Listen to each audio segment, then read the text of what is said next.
This is my first interview ever, and I was really happy with it. It went longer than expected, but I time-stamped the certain topics to help cut through it all. A lot of really insightful, interesting nuggets in here. Really appreciate the MTC gang coming out. It was a good time. Um, I should highlight that when they are testing to decide upcoming rotation changes, like doing the map testing sessions, anyone at all can join. So come by the map making Discord. I will link that in the description to see when the next session is. It's a good time. You can come for as long as you want. You don't have to even be on mic. Um, yeah, come by and influence what maps get into rotation. And if you want to see what it's like before coming by, Fly usually streams them on Twitch, so you can go through her either her VODs or just catch it live. You know, it should be one happening, I think, next week. So check that out as well. That is all. Thank you. More interviews on the way. Already talking to a few people. Looking forward to doing a lot of stuff in general on the stream. Take care. Hello, I'm the streamer. And these are my friends. Yeah. Best friends. Best friend. Besties. Okay, cool. Yeah, sorry, I'm like a new streamer. Okay, we got everyone's here. Moosin, are you still need a few secs? Listen, it wouldn't be the MTC if we weren't starting late.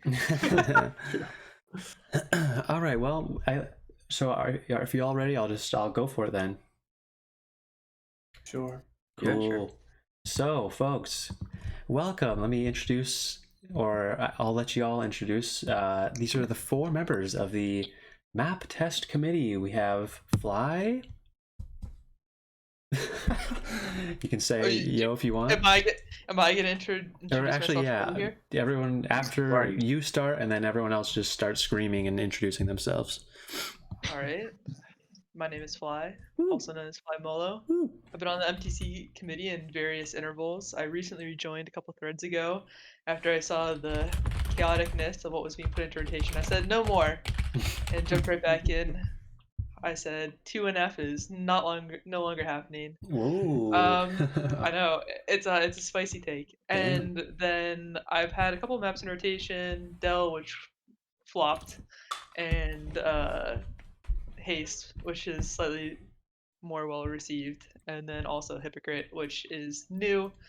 That's right. And seems to be doing averagely to below average, but it's okay. And I guess my fun fact is that I've actually met Franj in person. Hey, all right. Excuse me, Fly. Actually, I met Moose in person too. I forgot. The drama is starting. I think I'm just gonna hop in right here and say that I'm Moosin, and I'm apparently very forgettable as a person.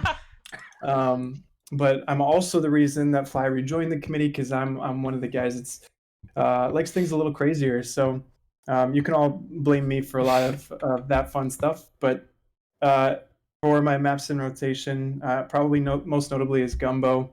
I've also had Pariah, Blobfish, and Wormwood, the fan favorite Wormwood, which at one point was the lowest rated map in rotation, but we've outdone ourselves in that category. So I have not met Franj in real life, but I have met Fly. I would never, ever forget her in a million years. She's awesome. So that's, I don't know, is that all that you really need? No, it's great. Y'all are just giving the best introductions I've ever heard. So follow that one up, Franj. Oh, I'm Franj. And, I guess I'm more memorable than Moosin. I've made a map or two. I've been on the MTC I think we're coming up on 5 years now, which is really scary to think about. I don't think about it anymore, so I'm going to change the subject. I think I've mostly been involved with map making since like 2018. Before that, I did a bit of comp, but it's mostly map making at this point. Gotcha. Yeah.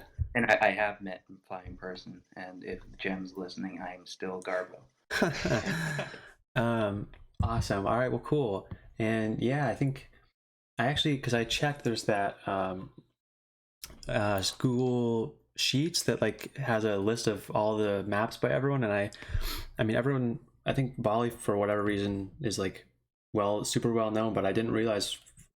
I say Fran J. I don't know. I've always just read Fran J, but sure, I'll switch over for respect's sake. Yeah, I didn't. I think you have like one less map that has gotten into rotation than Bali, so that's pretty sick. He's better than me. Like he's just a god. That's all it is. Yeah, hey, if they're watching, if he's watching, I did reach out, but you know what? It's okay. We'll get a. Loop. He's our map making community like hermit that just like shows up out of nowhere with like 3 to 4 super well made maps and then disappears. So yeah, I saw he did that post. Like someone said he should interact with the community, and I was glad to see that, but it was short lived. But hey, it's good to do anyways. All right.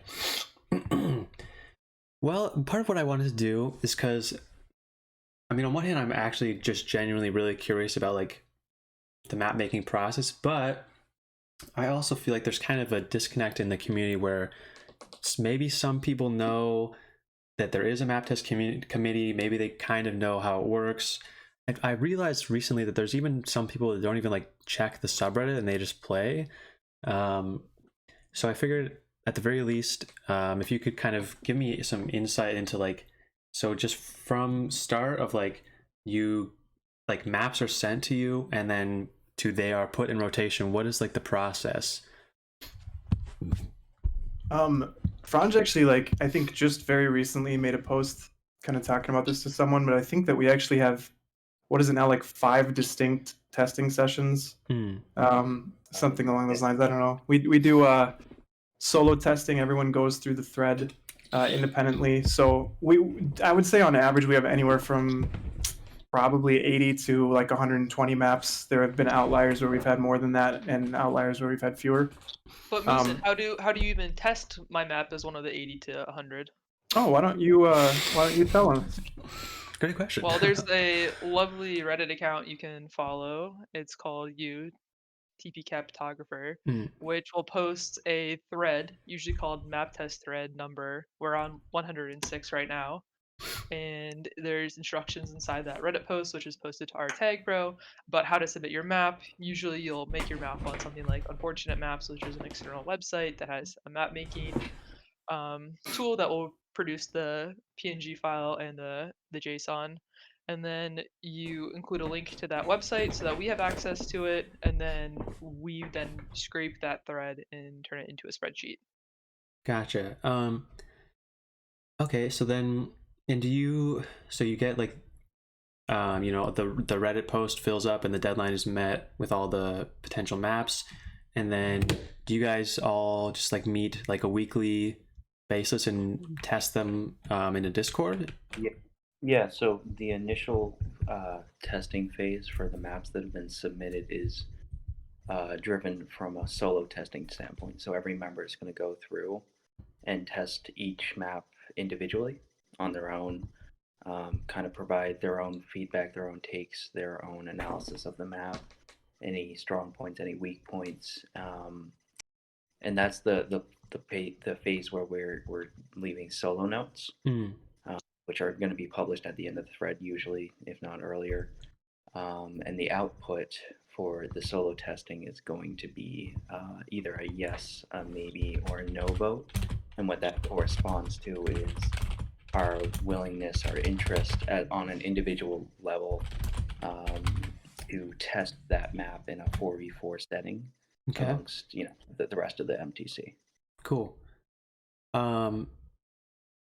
Oh, I had a question about that. Well, not a question, actually, a comment for anyone.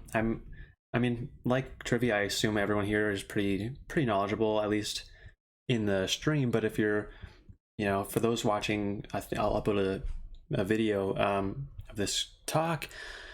Fly, I know, streams. Do you stream all of the testing sessions? I stream all the ones that I'm at, and I try and stream my initial testing as well when I'm going through the maps one by one. For the most part, I don't miss sessions. It's not really a thing that I do, but yes, when possible, I will always stream it so that people can go back and watch them. Nice. I've been in there. I don't know if you checked the viewer logs, but I've been sneakily, silently lurking, but good stuff. Okay. So, I had so many questions. I have like a whole document. Well, okay, you know what? Let's start with this, because there was a little spice thrown in the introductions, and we should probably address it. I know there's some tension in the Discord call. So currently, I guess within the last couple threads, I've been excited because it seems there's been a lot of new stuff being tried. New game modes, of course, is most notable, but even amongst like the 2 classic game modes, there's been some very big new ideas. And I personally, if you've seen any of my comments on Reddit, I'm always like screaming about how I love seeing the unique stuff. So I will kind of overlook some things if it's a new idea. Maybe if it's not a great map, I like that it's new and going a different direction. But how do you all feel? Because obviously you guys are all in the same committee, but yeah, I know, like, and me and Moosin had a little interaction actually on the subreddit, because I think, what was the map? It was the one with the big wall in the middle that I thought was really, really good, and surprisingly, but of course the community didn't agree, so now it's out. So how do you feel about the current direction and all the kind of crazy ideas that are being tried right now? You're going to find varied opinions even on the committee. And I know you said that there's tension and stuff, but I think really for the most part, as far as I know, we get along really well, even if we have disagreements on what's going to benefit rotation the most. So like personally, I get really excited, a lot like you, about new ideas and the opportunity to just try novel things and experiment in different ways. I've been playing TagPro for 7+ years, I think, something like that, and I know a lot of people that are still around have been playing even longer than me, potentially. So yeah, so I like trying to inject some variance, something new and exciting into the game. I think that there's a large subset of the community that prefers it the way it is. They fell in love with the game. They've been playing it for a long time, so they don't really want things to change so much. For sure. And so I understand that perspective too, but my personal preference leans towards things that are newer. But I can still appreciate really well made maps that are pretty traditional, like Thicket, for example. I think is great. But okay, I don't recognize that by name, but I've already said I'm on the side of that as well. But okay, Fly's gonna be AFK for a sec. To add on to that, and I just got here, so what's up? Introduce yourself. So briefly introducing myself, I'm Tumblewood. I've been on the MTC since thread 101-ish. Oh, hey, and I'm also the guy who made all those chart posts last year. Yes, those are cool. Occasionally making one. There's one in the last issue of Degrees, which I'm pretty proud of. And anyway, to get to your question, I do agree with Moosin quite a bit that we like to try things out. And in the last few threads, this has meant taking a bit of a scattershot approach and trying a lot of new things at once. A lot of them are often taken out as soon as possible or the thread after that. And while we're glad this has produced some maps that look like people like them and they'll stay around for a long time, like Thicket and Artie. It also frustrates people to have to spend those couple months playing maps they don't really like. So for sure, that's always your trade-off there. I can't say in the future we want to be adding 6 maps every thread and taking out another 6. Yeah. But we're still figuring things out, of course. And we definitely do favor maps that try to do something that nothing else in rotation is doing. Yeah. That's good. But it's sometimes hard to distinguish maps that are new and interesting, or at least superficially interesting, but they don't really make the gameplay more fun. Right. Versus maps that add a new and fun element to the gameplay, which sometimes doesn't even come out until you've played the map 5, 6, or maybe a dozen times. It's hard to really know. Yes, for sure. Whether it's going to work, which is what makes the job so hard, because we only test it a couple times before we have to make the big decision. Cool. Well, I think, did you have some? I think you were hinting at some spicy takes on this.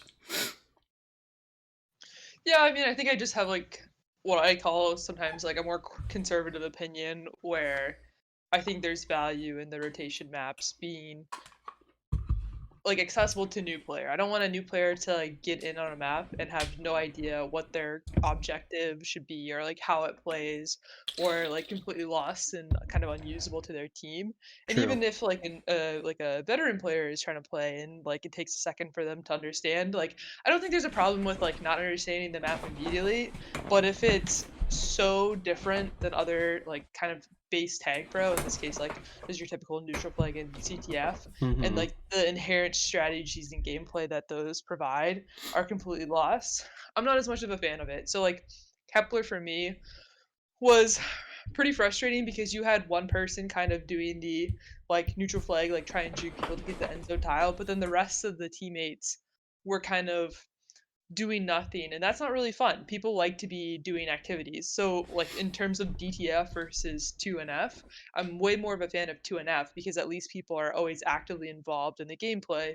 And I think any instance when someone can be kind of irrelevant is not really ideal. And I think the last piece of that I'll say is like, I think whenever I make maps, at least, or what I try and achieve, or would like to see in other maps that I then vote for to be in rotation, is that on the surface level, I want it to be like understandable, but I think there's also benefit in having complexities that can be uncovered, or parts of the map that are unlocked by being more skillful at the game, like understanding how to use certain elements or have more difficult boost routes. Things like that I think are valuable, so that it doesn't become boring for more skillful players to be playing the safe, like a safe map that isn't going to be completely deadly to new players either. For sure. All right. Makes sense.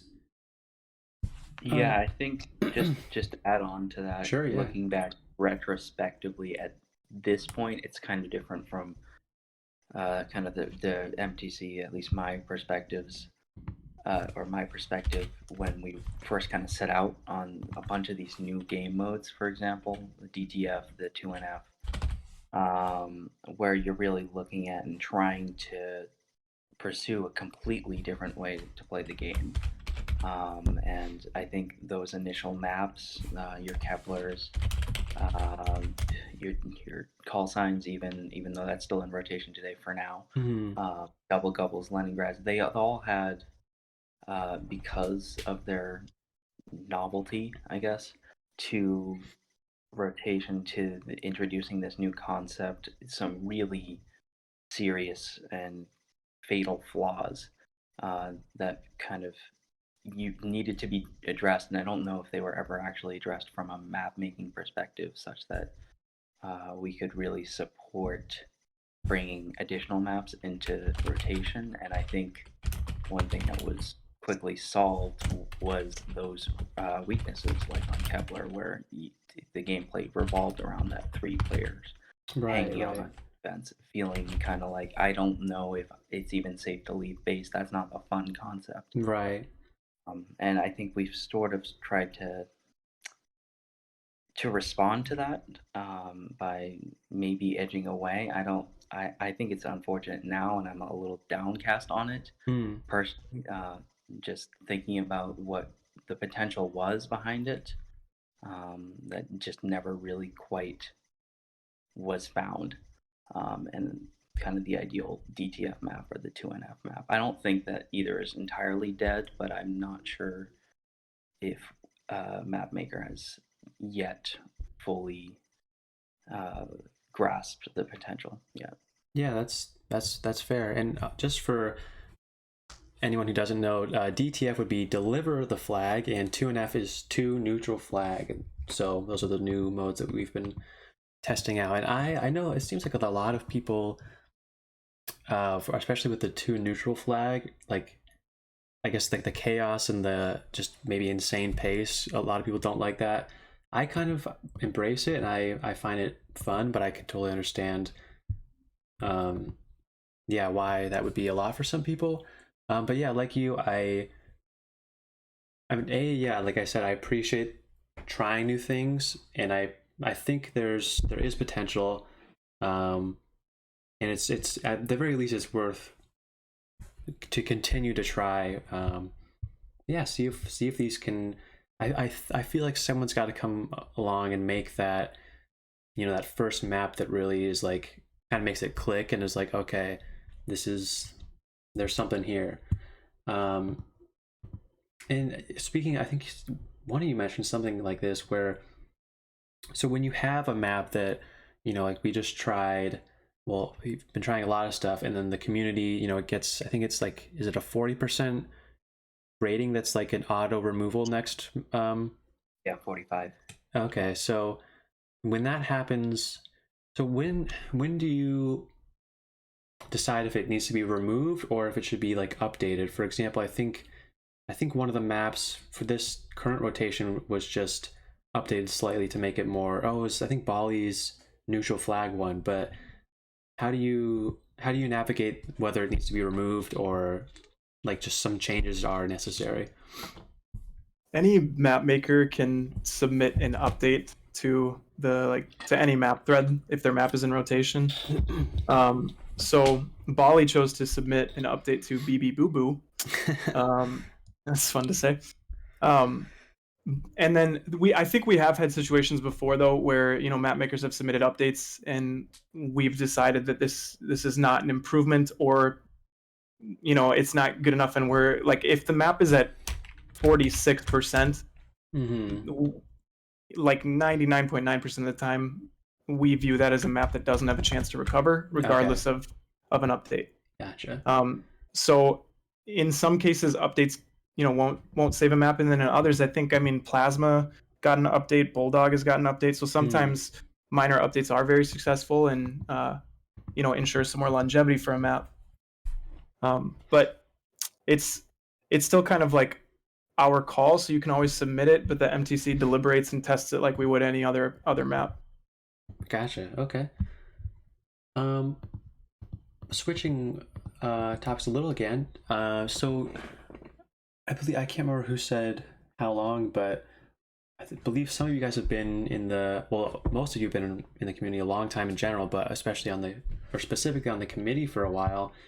When you look at kind of how you thought about maps, like early on versus like how you, you test them all the time.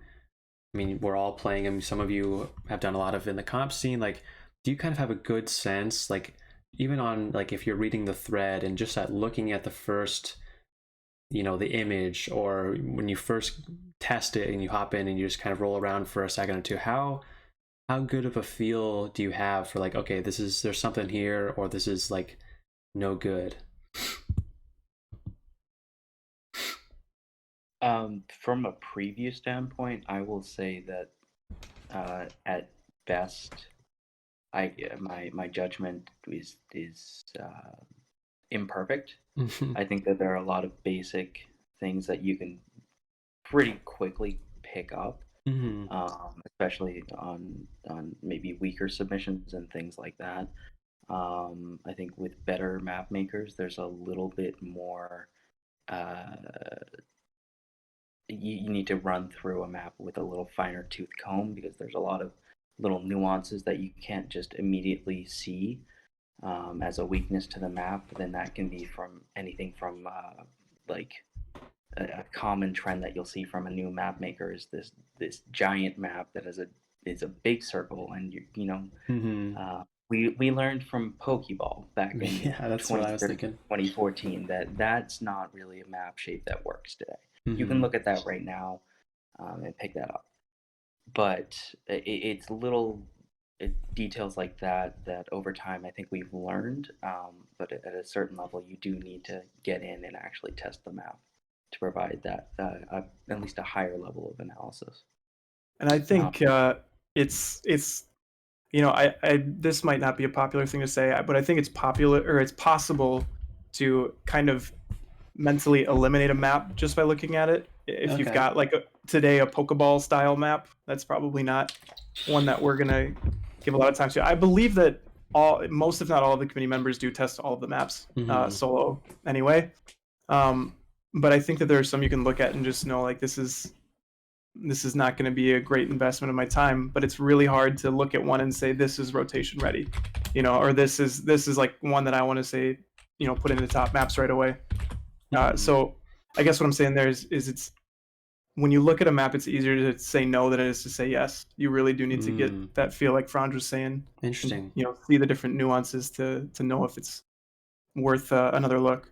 Okay. Cool. Oh, I thought I had. Dang, I'm still. I gotta get used to like I'm trying to read ahead and like see questions, and then I'm also trying to like listen to what you're actually saying, and then look at chat and all this. But I'm liking what I'm hearing. So I believe amongst the people here, there's someone in the TagPro future group, and I don't know how top secret everything is, but speaking of like potential changes to like map making tools or anything in that realm, are you guys talking? Is there any talks of potential things that could be helpful and maybe make this process I guess improved? Yeah, we have actually quite a couple of things in the hopper. Nice. I think one thing, I'm just gonna make the executive decision to talk about it. So the one thing that I think Musin and Frudge and Tumble would probably have seen, I don't know exactly who was in the testing session, but the evil one, who's a member of the future group and is a developer, but he was also one of the original members of the map test committee, so he's very familiar with the MTC.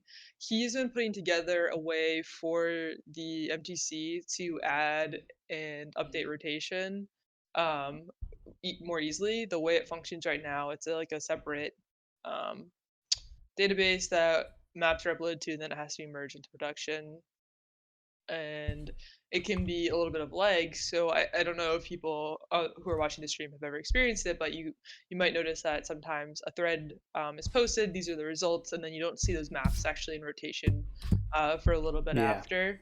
So we're trying to speed up the time between kind of when the MTC makes decisions and when they get posted, and also kind of in the topic of like maps when they're really bombing, like remove them more quickly. Like if it's hitting really horrible ratings and is going poorly, like we're not going to ignore the community and make you suffer through it until the developers can make the updates to the rotation. We want to be able to react to that more quickly.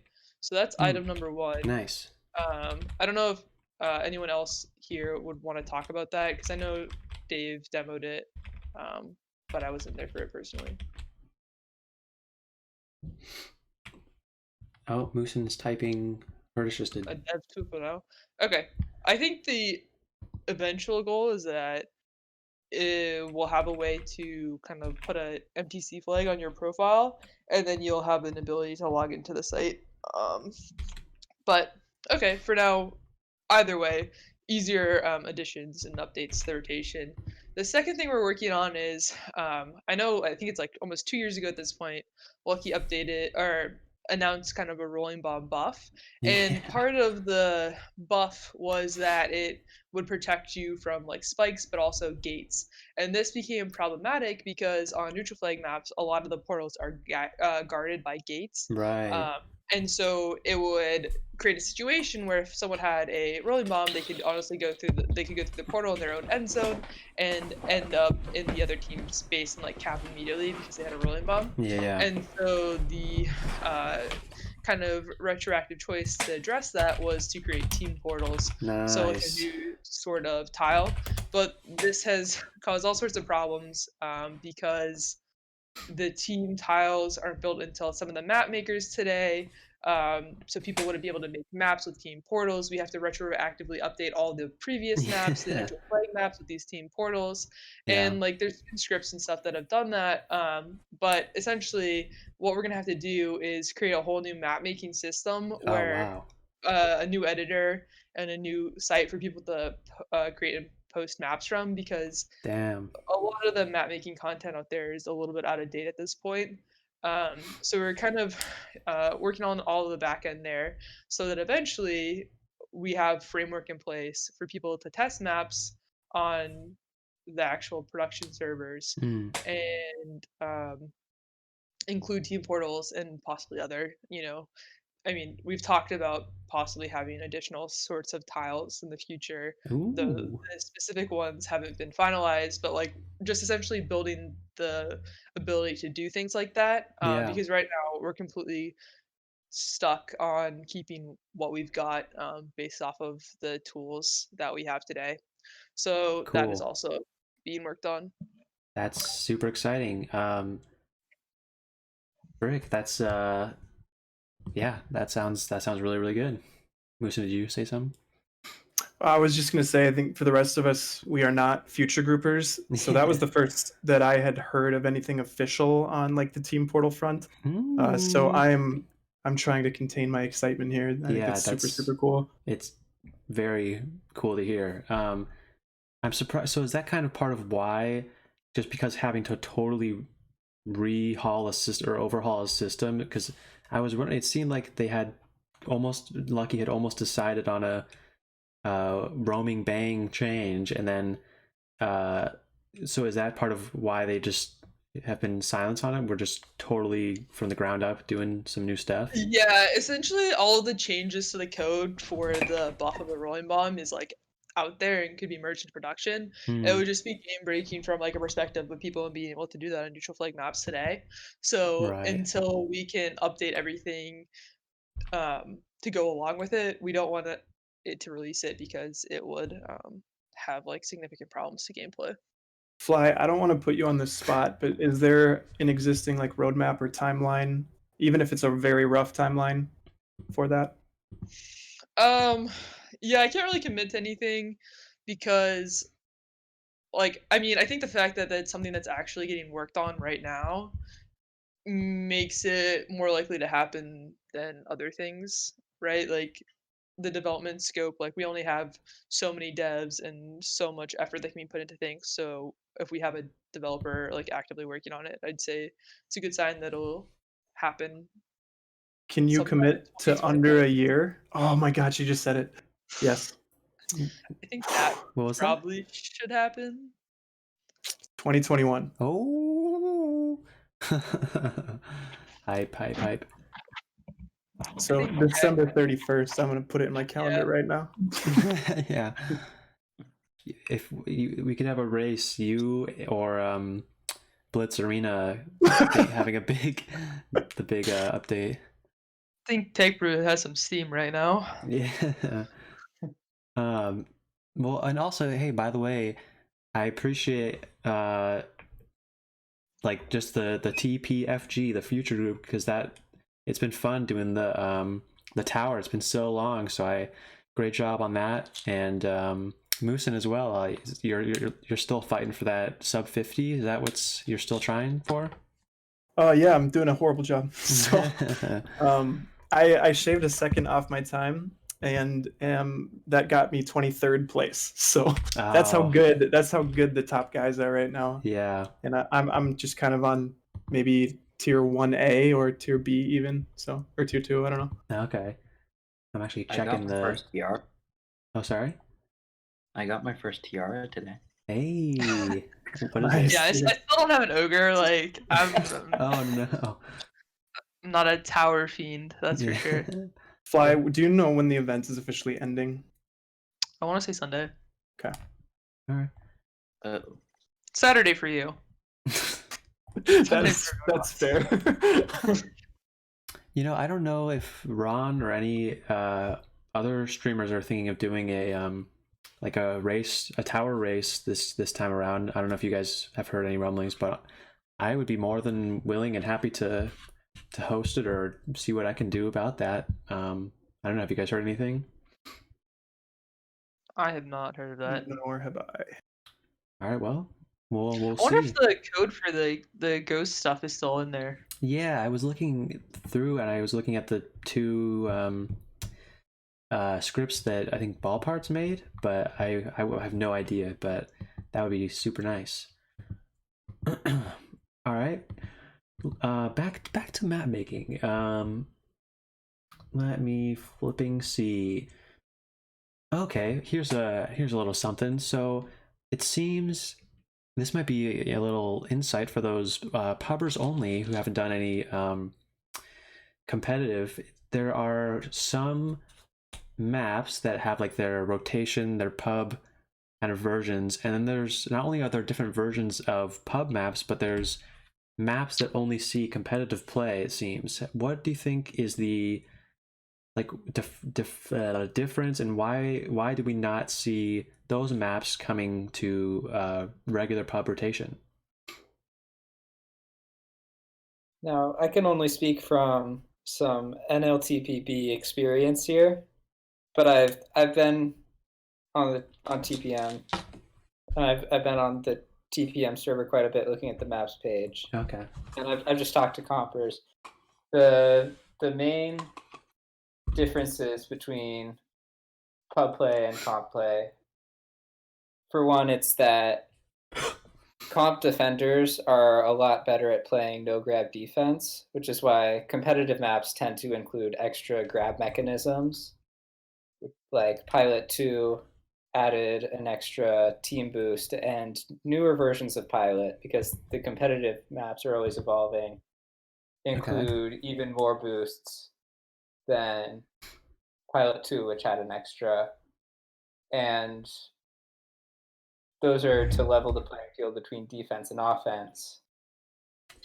And another way that it sort of nerfs defenders is that often defensive team boosts will be changed to neutral boosts, or defensive team tiles will be taken out of maps to make it more punishing if defenders get caught behind the flag carrier because they can't catch up easier. Gotcha. Okay. And you can also assume that a competitive player is going to be a little better, so a lot of skill boosts are included in maps that might otherwise not be important in a pub map. Like would be underutilized or whatever? Yeah, like for example, there's a competitive map. I don't know if this is the version they still play on TPM, but it's called Merrill because it's emerald, but the gate is one tile shorter, one of the gates. And this enables a grab where you can take the boost that's kind of vertically outside of base and boost into flag even if someone's holding the gate. And this wouldn't even be relevant in pubs because most pub players would probably just get gated if they attempted this boost, or they'd miss the flag. But in a competitive metagame, this is relevant, which is just one of the small differences. Right. All right. So it generally just comes down to like the average kinds of plays and behavior you would generally expect from a pub player versus like comp experience. Yeah, pretty much. And also there's just more emphasis on solid TagPro gameplay in competitive maps, which is why you don't see some of the weirder maps that you see in rotation in competitive, because it's sort of like a final destination kind of feel. Gotcha. It's all about the player skill, which is why they tend to be a little simpler Gotcha. All right. Does any if there's no more comments, I have a different topic to go to. How do you are there any maps, and I feel like there's probably some recently, but is there any maps that have been in rotation or are now that you feel are like misunderstood? I know I said before, me and Moosin, I think is it called Rosary, that there was a map. Yep. Some of you pubbers might recognize. It had like a big wall in the middle, and at first I as well was like totally confused and like, I don't understand how this could lead to fun or interesting gameplay. But then after you play it a few times, I was like genuinely surprised and like really dug the map, and that was the one that I was kind of referring to that got the enough vote percentage and was removed, which I was like, oh man, that's so like, it's frustrating. I feel like that was just outright misunderstood. I thought it had really just like good gameplay. I thought it was a good map. So yeah, are there any others that you'd like to just rant and rave about?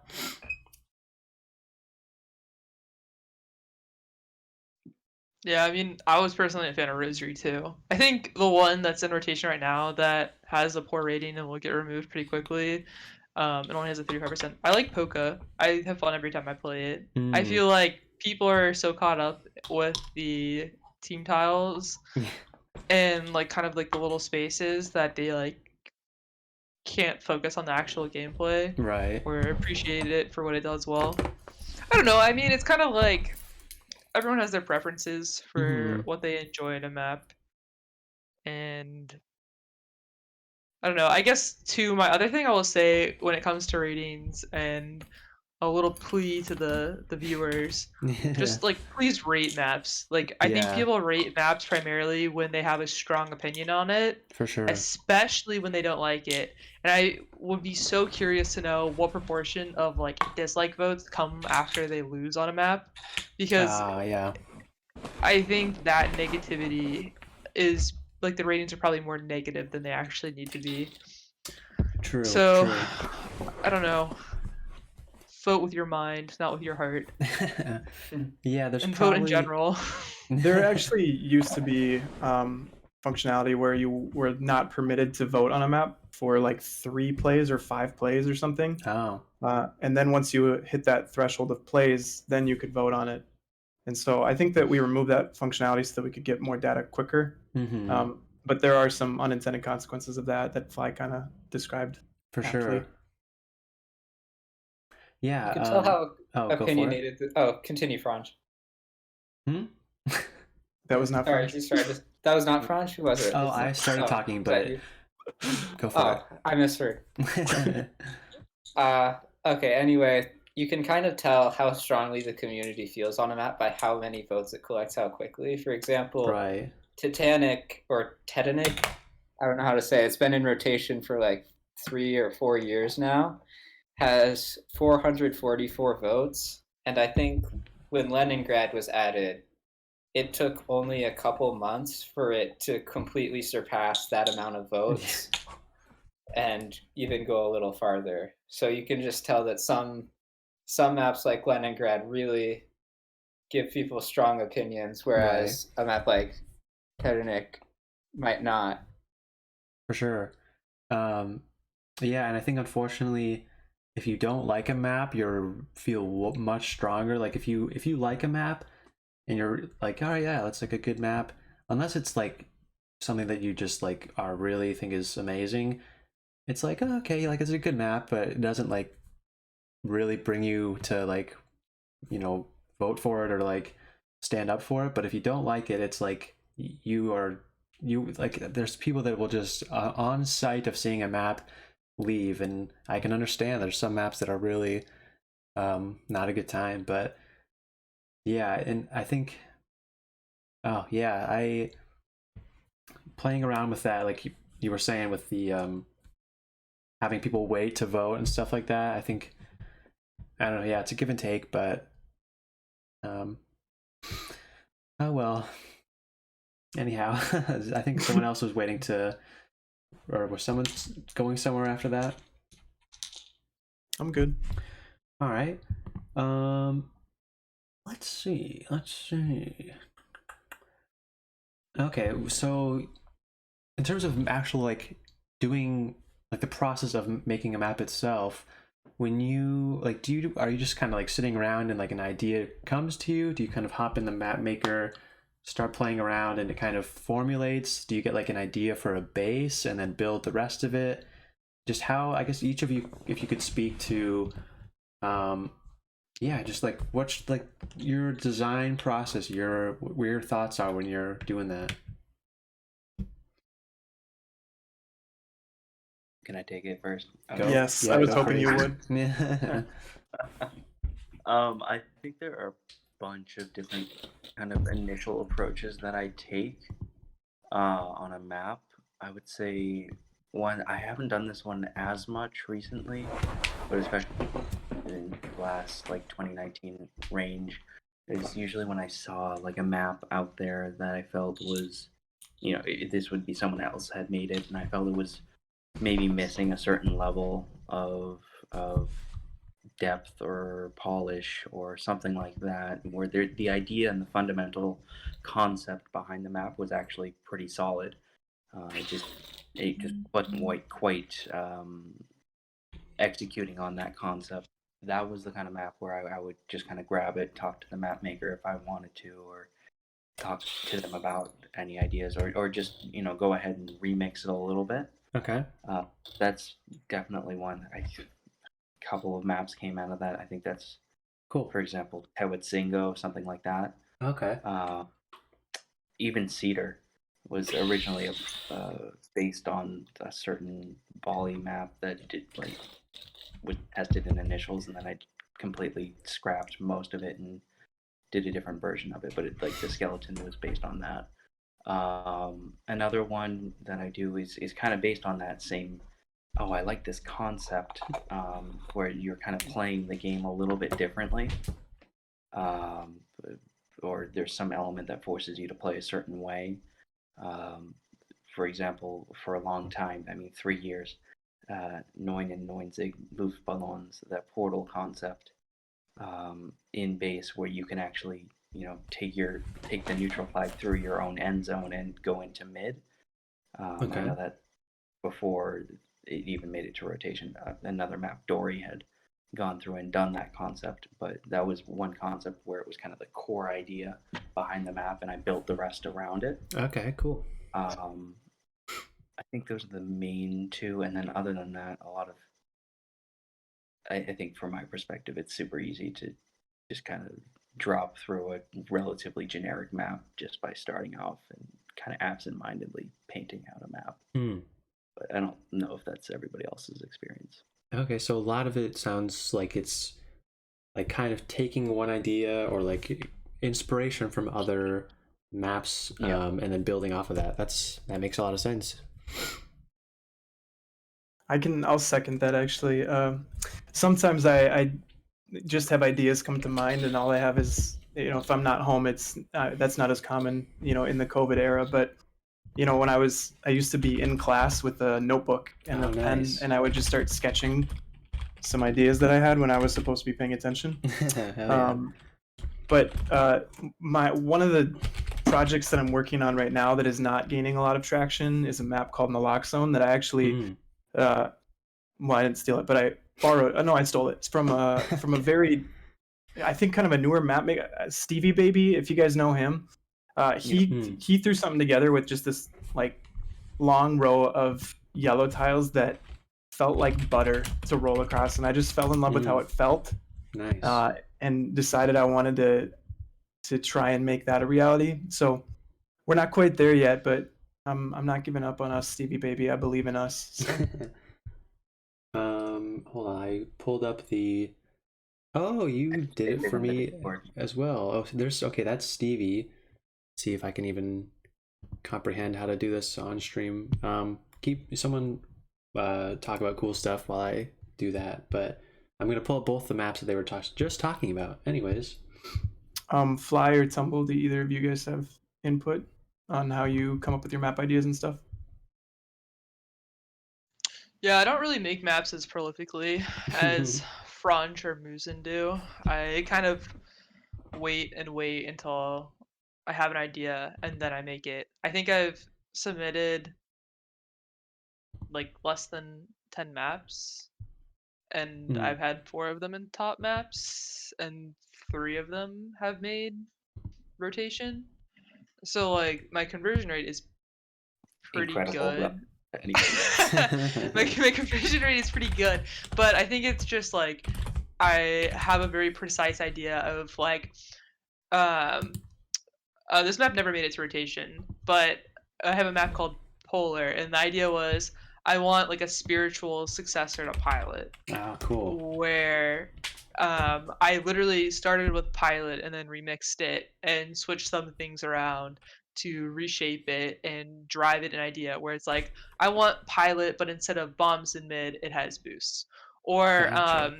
Haste was actually like started out as Velocity, where it goes, okay, I want Velocity, but I want it to be modernized, and I don't want it to be as like dependent on the bombs. Or like something very specific. Like the one that I've been working on recently, it's called Delirium, and it's like I want a map that rewards skill boost, but there's no spikes on the map. Or something like that, like where it's a very specific concept, and I'm like, okay, I think this is how it's gonna work. And the way I make my maps is I'll like sketch out kind of a skeleton and throw in some boost and a flag, and then just like move around the map, and I work completely based on feel. Like if it feels bad to take a boost, or it feels like I'm gonna be spiky myself a lot, or if it just feels like I don't know how to explain it. It's kind of just like a nuance thing. Yeah, Then makes I'll sense. go back, change this tile or two, and then like retest it and see if that improves like kind of like the flow of the map and how the elements interact with each other. Gotcha. Very cool. If I can get like a little perspective on the timeline that Fly is referencing here for Haste, I remember she was working on one of the first versions of Haste, and I remember testing this back when I was on the Ghost Boosters in season 7 of MLTP, playing with her as a team. It was called Jeopardy back then. Oh, yeah. But it was basically, it was the same map in concept. It was this vertical velocity-esque approach. What year was it? That must have been like 2015, something like that. Yeah, I think if you go into Unfortunate and like look at my profile, I'm gonna do it right now. I think it was like the first map on this account. I guess I can't really tell you the year. I can only tell you the number. Well, season 7 was 2015, I think. Jeopardy 1.62. Yeah, I wish I had a way to look, but its number is 3495. Nice. Wow. And we're in like 80, approaching 90,000. Wow. Yeah. So early days. Damn. Yeah, I guess I'm the last one to share my approach to maps. Sure, yeah. Sometimes, most of the time, at least most of the maps that I'm excited about will begin by asking a question, basically like, does this work? That's sort of how Polka began. Actually, that one was sort of inspired by a comment by someone in the map making Discord. It might have been Snowball or something, where they were like, what if there was a map where it was like Rocket League, there were just like tiny team tiles that you could take as boosts to get there just like a tiny bit quicker. So I tried to make that into a map and see if it worked. And I was also wondering, like, could a map work if instead of having lanes that all connect into each other, and it's sort of a bunch of loops connected, it's more like a room setup. Okay. You can go into a room, but there's not really a way to go from base to base through the room. And I succeeded in making a map I enjoy. It'll get removed as soon as we can push through because it's less than 45% rating. And I'd actually considered altering it in top maps to remove most of the polka dot tiles, just because I was aware that that was gonna make it look very gimmicky. Right. In a sense, it is gimmicky, but I do approach map making sort of the sense of like trying to uncover all the secrets to how things work. Like, does this work? No, but maybe if you try it this way, or can we cover up this flaw in the gameplay by removing this element? Okay. Trying to just eventually understand how the whole thing works. Gotcha. So okay, yeah, it sounds like a lot of people do kind of use the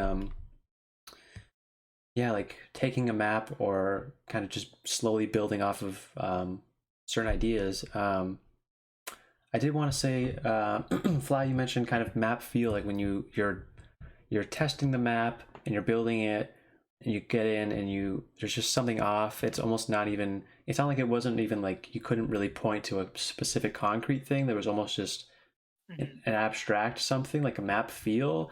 Are those things? Do you guys all kind of feel that, where when you're testing it, it's kind of just almost like, what is it, like a feng shui type of deal? It's just there's something intangible about it. I like that feng shui terminology. I think people who've been map making for a long time aren't just. Yeah, I think when I was like a new map maker, I probably didn't test my map very much. I put together something that I thought looks cool, and then uploaded it and was like, why didn't this make rotation? It's perfect. Sure. But I think the experienced map makers are testing, almost every permutation of boosts and bomb combos that they can, come up with, and they're trying different angles and stuff like that. So I think where you probably devote the most attention is to the more natural feeling routes when you're moving from one base to the other. Okay. And that's kind of what we colloquially refer to as flow. Gotcha.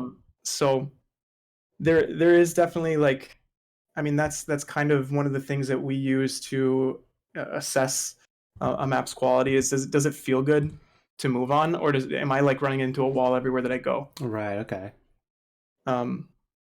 Yeah, I guess that's all that I really have. If anyone else wants to add, feel free. Sure. I do feel some maps have a sort of elegance to them. It's almost an aesthetic and sometimes a visual thing.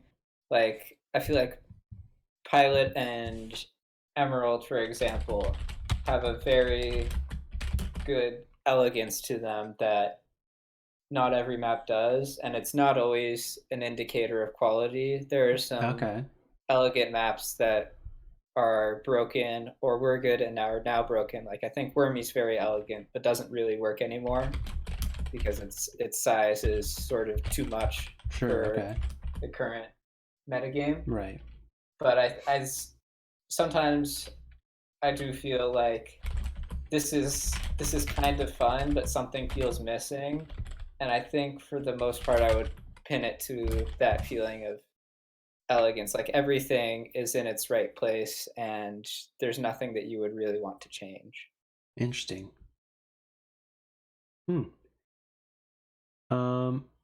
Yeah. Okay. So that's actually really, really interesting. This was like just what I was looking for when I was reaching out trying to interview you guys. So freaking just, you're killing it. You too. Thanks, dude. Okay, let's see. Which of these topics should we get into? Okay, yeah. So, did any of you?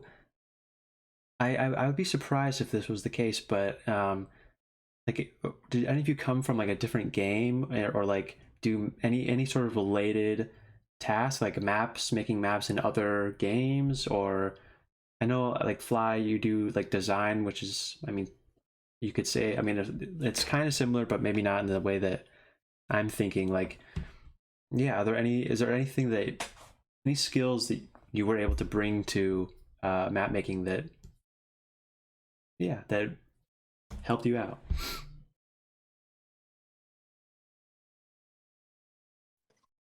I mean, I can speak for myself. This is it's not a game, but for me, I think map making kind of scratches that same artistic itch. Yeah. Rather than anything else, but it scratches some sort of itch for me that I've always felt that I've had. For me, prior to making maps. I mean, a lot of the stuff that I used to do was like music. Like I did that in college, writing music, composition, theory, things like that. And for me, it's this weird thing where it's that same feeling. Thank you, Moosin. I appreciate it. Some people might not say they're symphonies.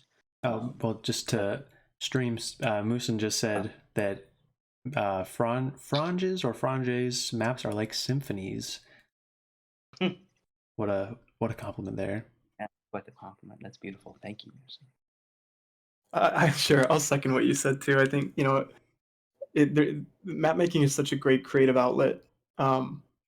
I think a lot of times we kind of go into it with a sort of vision for what we're trying to do, and we only have so many tools to accomplish it. So it's just such a great creative outlet in that aspect that making every map and making it the way that you want to is a challenge. And there have been more than a handful of maps that I've tried to make that I've had a clear vision for that I just haven't been able to really capitalize on. They haven't come out the way that I wanted them. Wormwood was one example. It's garbage.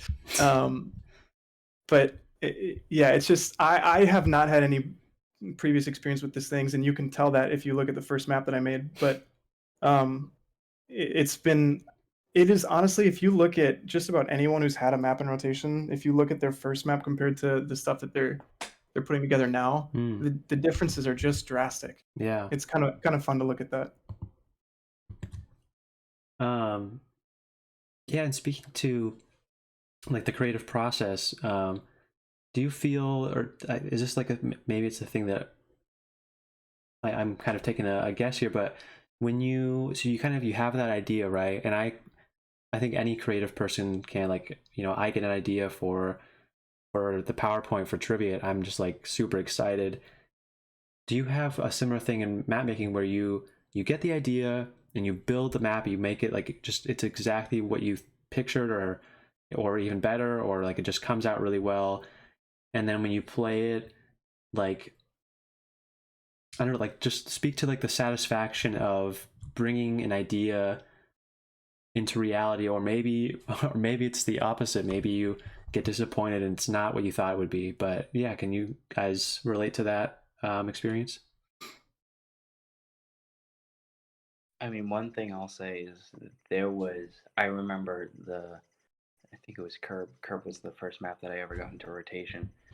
I remember pubbing all day, like searching for that first play of the map, and there's really, I don't know if there are many feelings that compare to that. Just like playing with others in this game that you love, and there's this map that you've made, and everybody else gets to experience it. It's a really fun feeling. That's cool. And I definitely wish that more people tried it out in terms of trying out map making and pursued it, because that first time you get to play a map and someone's like, wow, this is a good map, or something like that. I don't really receive that one anymore, but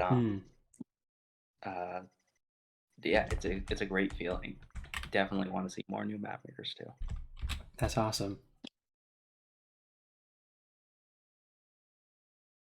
That's similar to my experience when I got my first map pitch rotation. Actually, I think I played it once and I was really happy, and at that time I felt like, wow, I've done it all. And then I stopped playing TagPro for 2 years. So because it's out of rotation now and I've only seen it as a throwback, I think I'm still undefeated on it, like 5-0. Oh. But the feeling of playing a map that I'm personally excited about, even sometimes if I'm just on the committee and there's a map we've added that I think is really great, playing it for the first couple times is really exciting because like we're sharing this cool feeling with everyone else. And then there are also times, usually this is for the maps that don't make it into rotation, where I have something that feels brilliant and I've solo tested it, and rolling around on it feels super fun. All the boosts feel slick, and then you test it with other players and it just feels awful, and that's a bad feeling. Okay. Huh. And that's really the majority of maps. 95% of maps just never see the light of day. Oh yeah. So the feeling of 4v4 testing all those maps is sometimes they're fun but clearly not going anywhere. There's some that I've really enjoyed, but just no one else has, and that's always sad. And then sometimes there's that sinking feeling when you're on a 4v4 test and everything that felt super smooth when it was just you just kind of sucks now. Oh. Very cool. Yeah, I can totally relate to that. I think that what you brought up, Tumblewood, about like having maps that you personally were big advocates for getting in is like one of my favorite things about being on MTC. Like I nice. can think like way back when like Bulldog. So the way that I guess this is kind of a bit of insight. So we do our initial testing and then like based on the like yes, no, maybe scores, like there's a cutoff of maps that are just like qualified to be tested further based on their scores. And then you can actually nominate maps to be tested 4v4. Everyone has like up to 6 knobs. At which point then like we'll test it regardless if the rest of the MTC did not think it was a map that was like good enough. Cool. And so seeing maps like that, so like 2 maps that I nominated that ended up being Staples rotation were Bulldog and Rush. And so seeing those not only get into testing and then like be played and kind of be staples of the community is actually super fun for me. And then I think the like because I haven't had as many maps in rotation as the rest of the MTC members here, but I think the moment for me that really made it that got me excited was when so Haste was originally a competitive map that then ended up having like support to be added to pubs. And when Haste was played in the Super Bowl, that was pretty amazing. Nice, That nice. they like voluntarily chose to play my That's map. cool. Was cool. And that was Haste, you said? Yeah, it was Haste. Cool. I have not. I don't know if any of my maps have been played in competitive, but that's super cool. I think the nomination that I'm proudest of after all this time is still Market. Woo! Fly, I zoned out for a minute. Did you talk about the nomination process? Yeah. Okay, so that was one that I really pushed for, and I mean, when you look at Market, it's just such a peculiar looking map in mainly just in its size, and it doesn't seem like really a practical thing to do when you've got 8 balls on the map. But I love the feel for it. I prefer smaller maps in general anyway, and so I really kind of pounded my fist on the table for that one, and eventually it got in, and nice. developed something of a cult following. And then I guess you could even say, Thicket, I believe, was named, as a reference to Thick Market. But I think with every nomination, every good nomination that you have, you're going to have a bad one as well. So like Rosary was also a map that I nominated and really pushed for, and then that one ended at like in the 30s or something. I don't know. So okay. Yeah, you win some, you lose most. Yeah, I don't know if you guys. I actually have no idea because I feel like I've been pretty active, especially on the subreddit in general, but I've tried to be just comment a decent amount on the map making threads lately, but I'm a big Market supporter, so I commend you for really sticking up for it. Yeah, that's one of those things that I think is an unfortunate, and I don't want to move past this. I think there's one person that didn't get to go maybe, but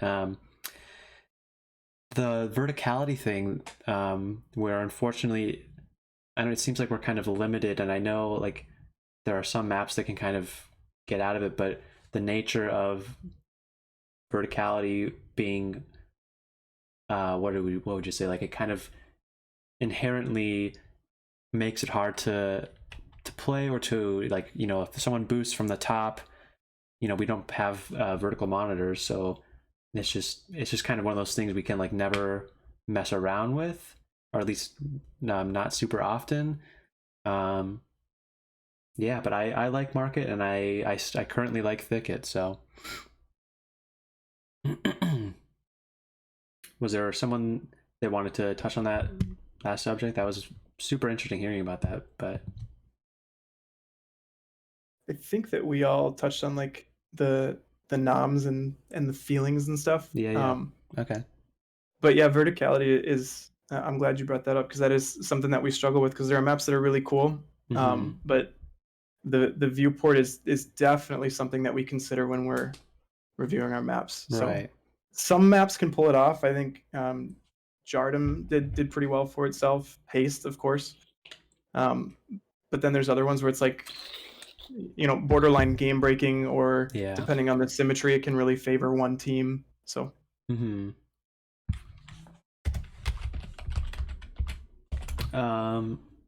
Yeah, I'm trying to give a little bit of just gap in between people talking, because I know you guys are like unmuting and muting, and like feel free to cut me off, because it's all about you today.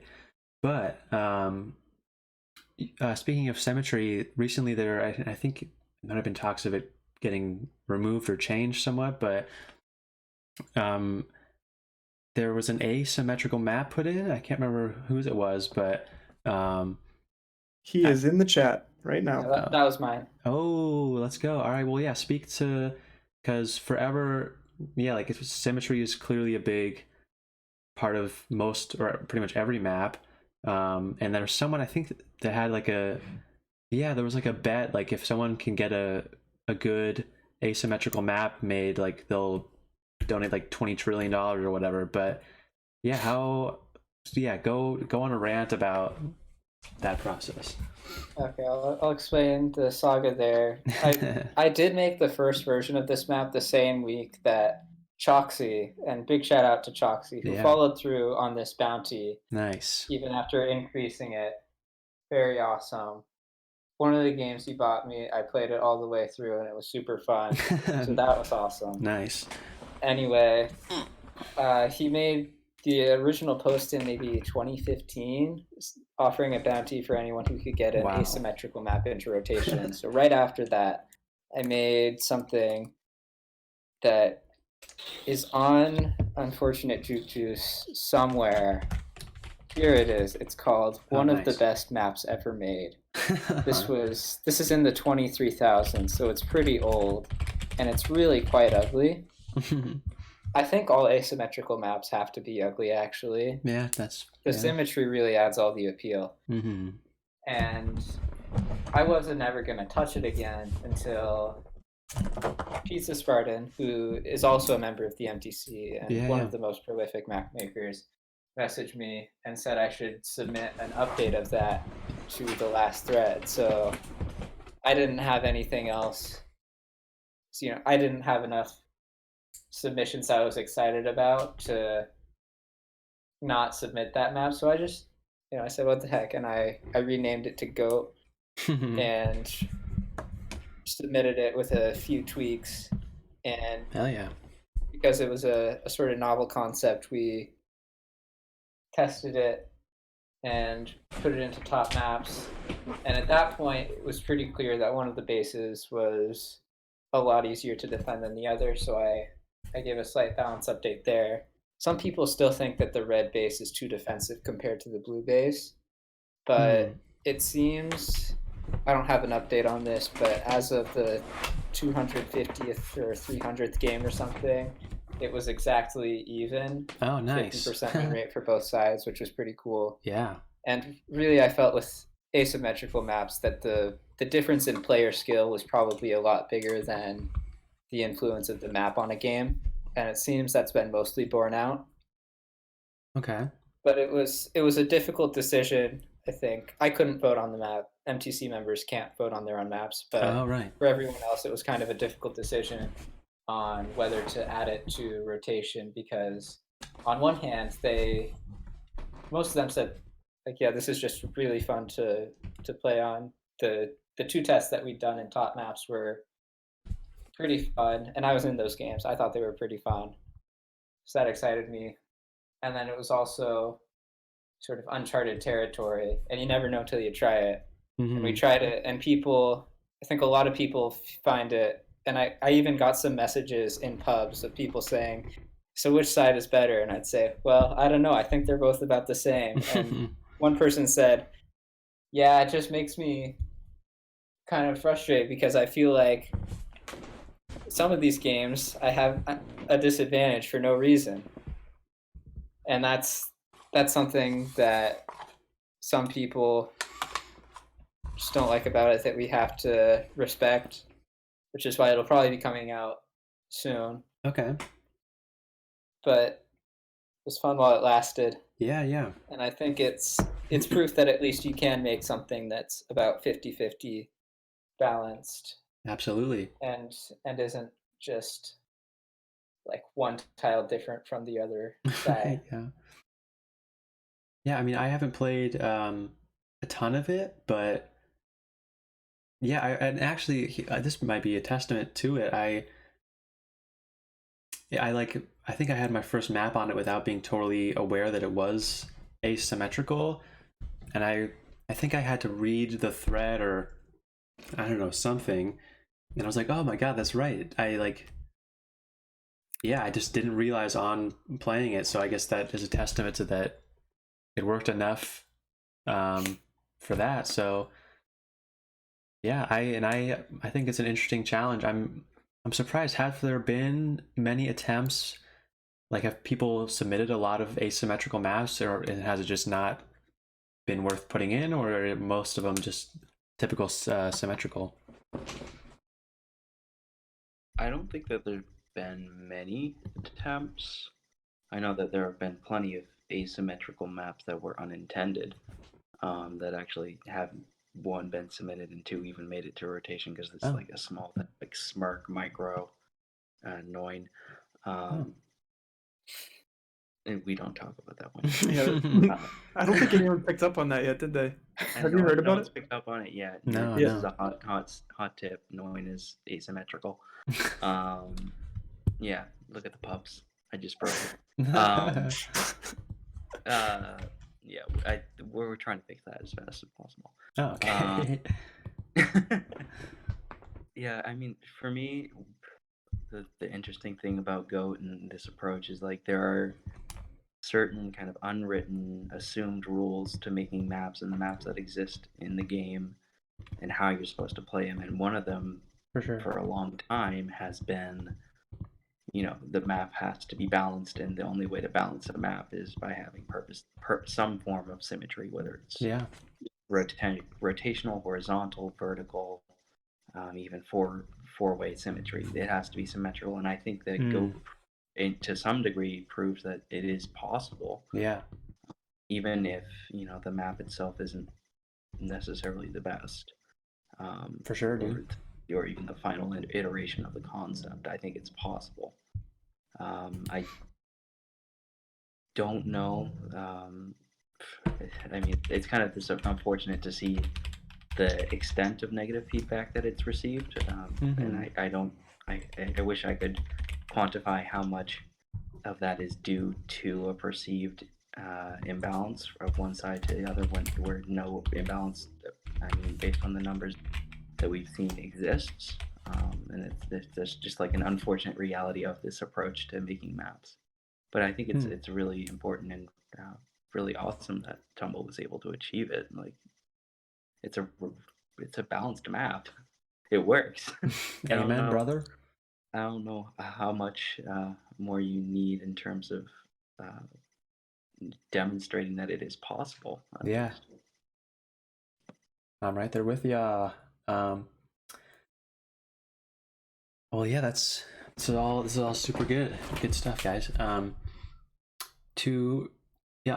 if anyone has anything more on that topic, let me know. But to switch again, so most of the time it seems like it makes sense for one person to make one map, but there's been a good amount that have been collabs, right? Like, multiple people working on one map. I think this recent, I mean, it's not what we're talking about, but the event map, the tower, has been worked on a few. What's Have you guys done those, and what do you think?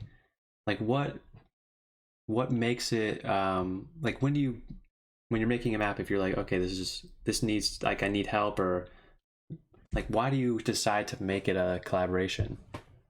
I think in most cases they're not necessarily intended collaborations, but someone starts with an idea and then someone sees it and says, hey, that's really cool, but imagine if we did this instead, or imagine if we changed this thing.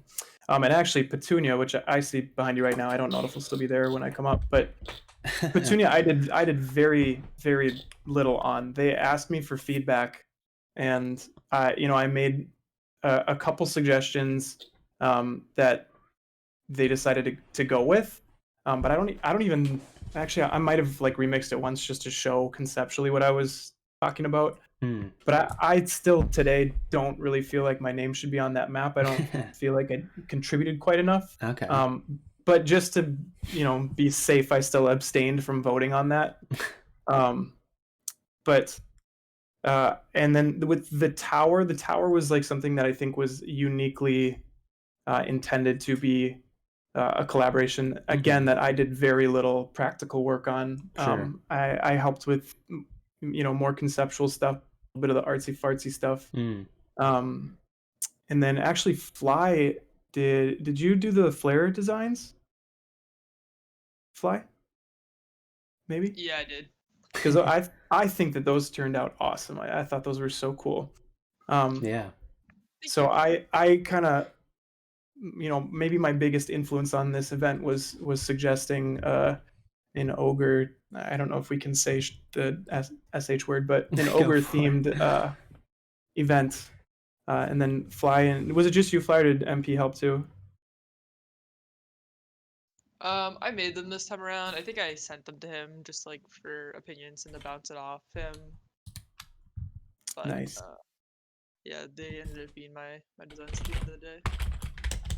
Yeah, so I love those things, and I'm proud that I made the suggestion because I think Fly did a great job with them. But I don't know. I think a lot of the times when you see collaborations, it's not typically like a 50-50 split.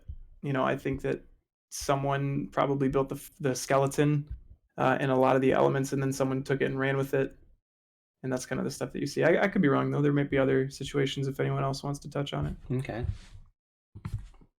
No, I think that's definitely true. Go ahead, Glenn.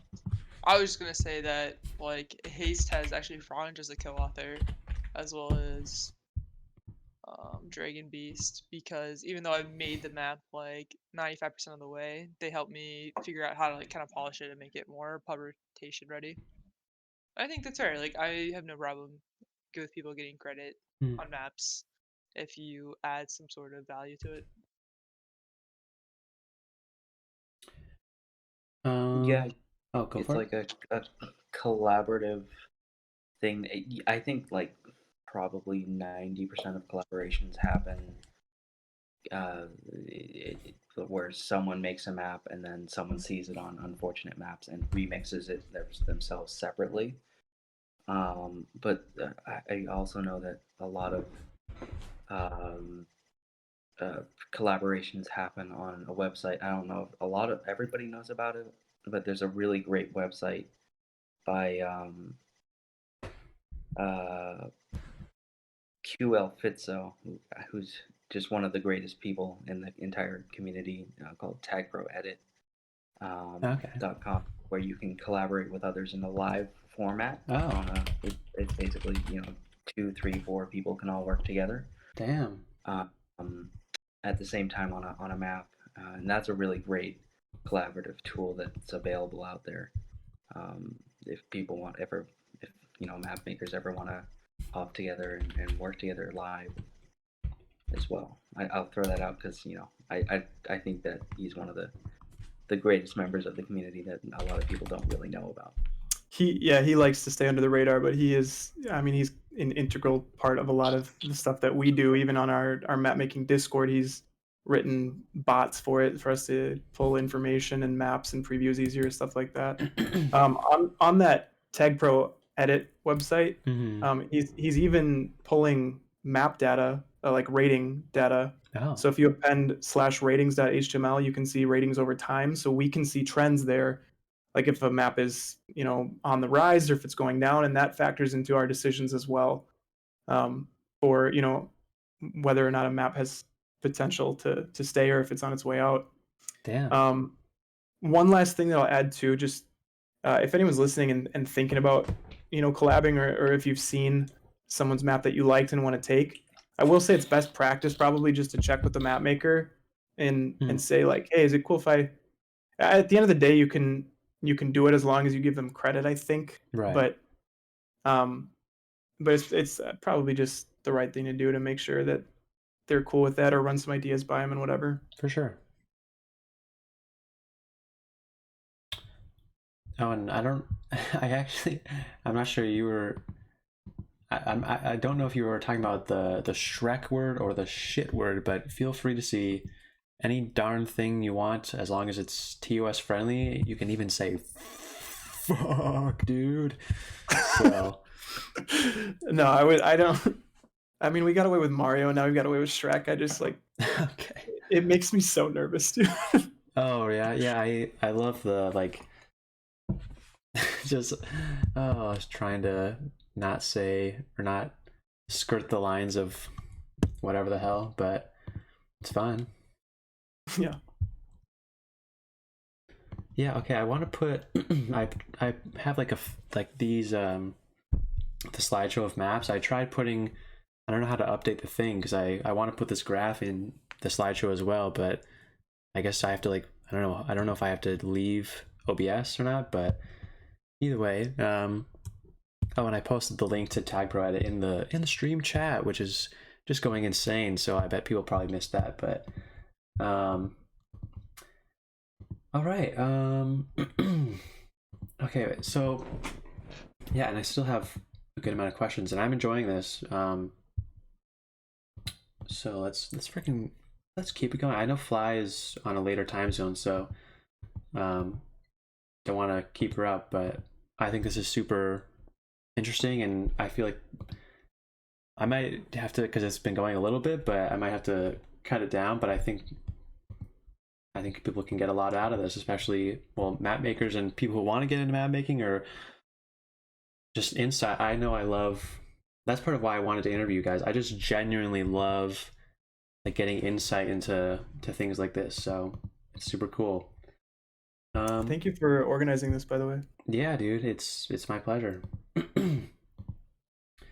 Oh, and if any map makers are watching and they'd like to come on, I would love to do one. I reached out to a few, but I mean, if you feel like you have things to say that are an interesting insight or a new perspective, or you want to come yell at the MTC about their decision making, I'd love to hear from any map makers, because I mean, this is all the MTC or only MTC members, but yeah, let me know, reach out, or if you're part of the TagPro community at all in some creative process, I'd love to pick your brain. So okay, I'm gonna read through some questions real quick, but and actually, yeah, is there anything that you guys like have been wanting to get out there that you want to just go on a soapbox? Or I didn't ask you to bring anything, but just in case. I soapbox enough during every session. I'm sure the rest are sick of hearing me. So.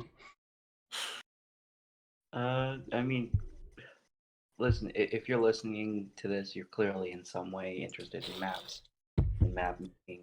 I would absolutely invite you to come to the map making Discord. I would absolutely invite you to come join the MTC Discord. I'll share the links if you need to find it. I know they're on the wiki and all that. And definitely, I'm gonna ask that if you have the opportunity and you're in the MTC Discord, that anybody can come join us for 4v4 testing at any time, and you can have your voice is actually counted. We made sure to include that. So if you test a map, whether it's top maps, initial, you can actually vote on that and say, hey, I want this kind of like in rotation. So anybody that wants to join us can join us. At least I think that, and we're also doing a bit of applications right now. So looking to maybe add a few more members as well. So that's awesome. And if anybody else wants to apply to the MTC, we're always open to hear some people out as well. Great. So I just want to reiterate. So if I actually might even look into joining a map testing session. So if someone were to do that, so you just join the map making Discord, and then we kind of announce like, hey everyone, we're going to be testing, come join us. We do tend to prioritize MTC members to test, but we usually end up needing maybe one, maybe two, maybe three people, depending on who's available that night. And I know recently we had, for example, a couple Australian players join us for a testing session, and they were able to provide votes as well. So that's great. Like Mundy, Leddy, me here there, who's also like a foreigner. Headshot came too. We almost had an Australian majority. It was crazy. Oh, Nigel was there, so technically you did, right? Yeah, for a little bit I think we had like 5-4 or something. Oh my god, the Thornberries. What I'm saying is North America and EU should not let OSH take over and determine the rotation, and they should absolutely send some representation. Yeah, if you've been in the map making community for a little bit, you understand how terrifying the thought of that is.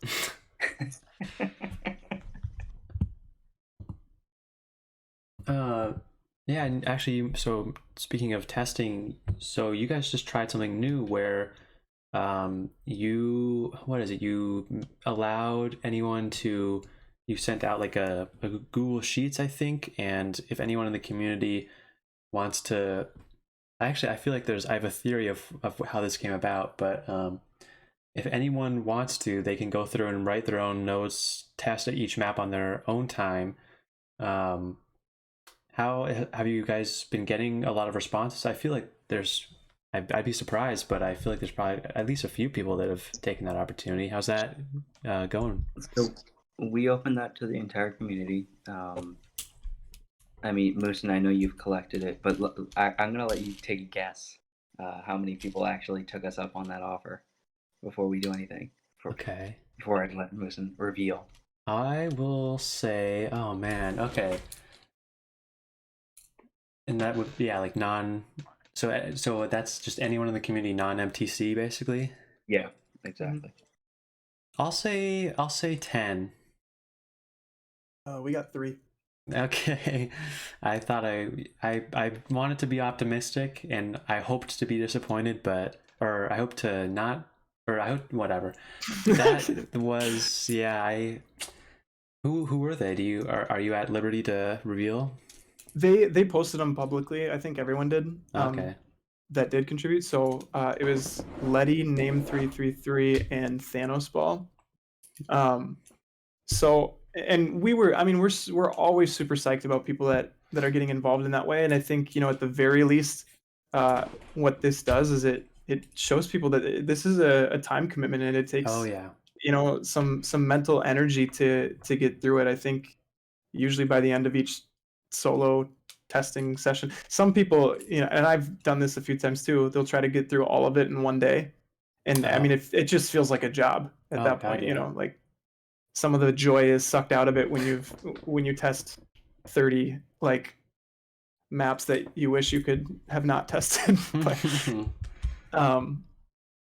I don't know, I think it's really cool that all of them took the time to do it and put in some effort, and they gave some notes, and it was actually really useful for us too, because we were able to read some of those notes and kind of compare what they were seeing to what we were seeing, and try to establish where if any disconnects exist. So I thought it was even though we didn't get many responses, it might be something that we do again. I would love to get more people involved in that. Sure. And I think it was very useful for us, even with just a few responses. That's awesome. I have so my theory is, I think, this might have been a deleted thread. I was eating it up, but while it was happening, but there was a post a little bit ago that was like, it was some every once in a while we get some of these that someone's just upset and like just has a rant about whatever they feel like, and they were just, this person was especially salty, and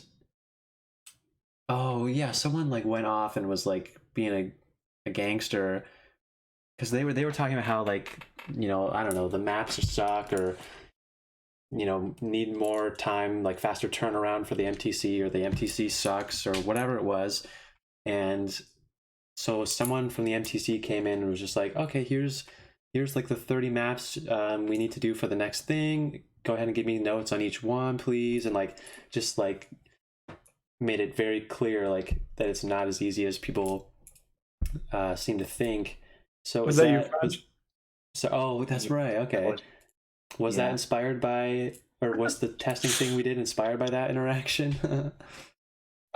Directly, no. Okay. They're definitely related in that, it's like, okay, we've asked.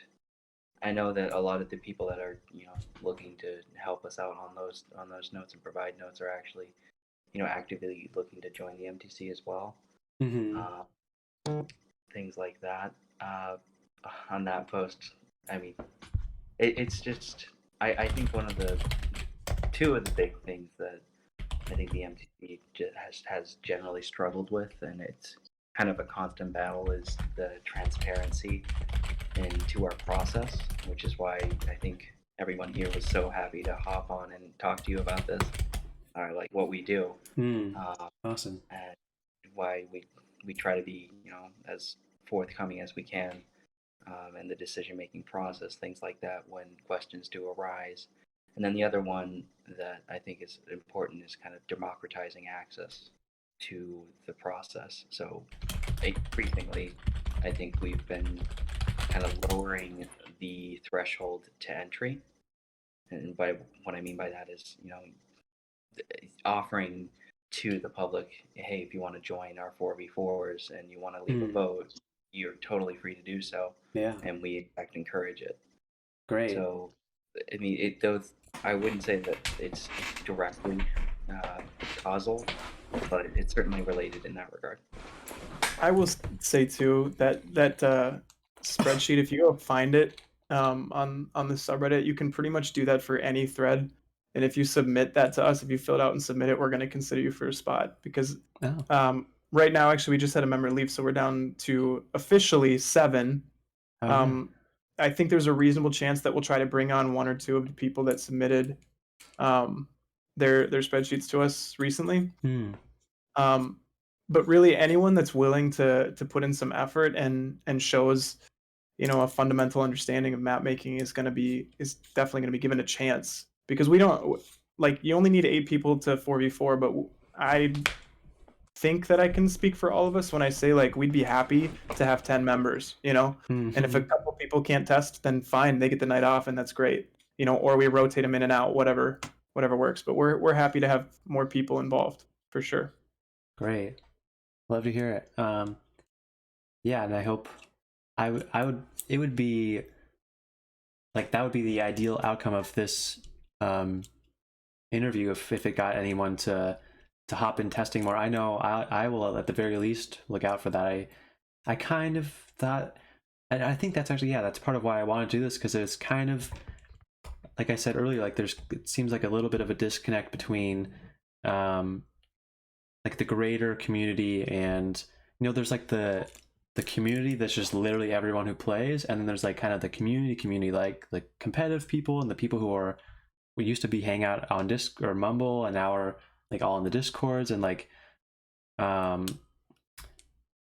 of course, like, the game is not what it once was, right? There used to be a lot more interaction and communication, but I wanted to help bridge the gap and yeah, I think this is super valuable, and yeah, hopefully I would love to come test and do whatever.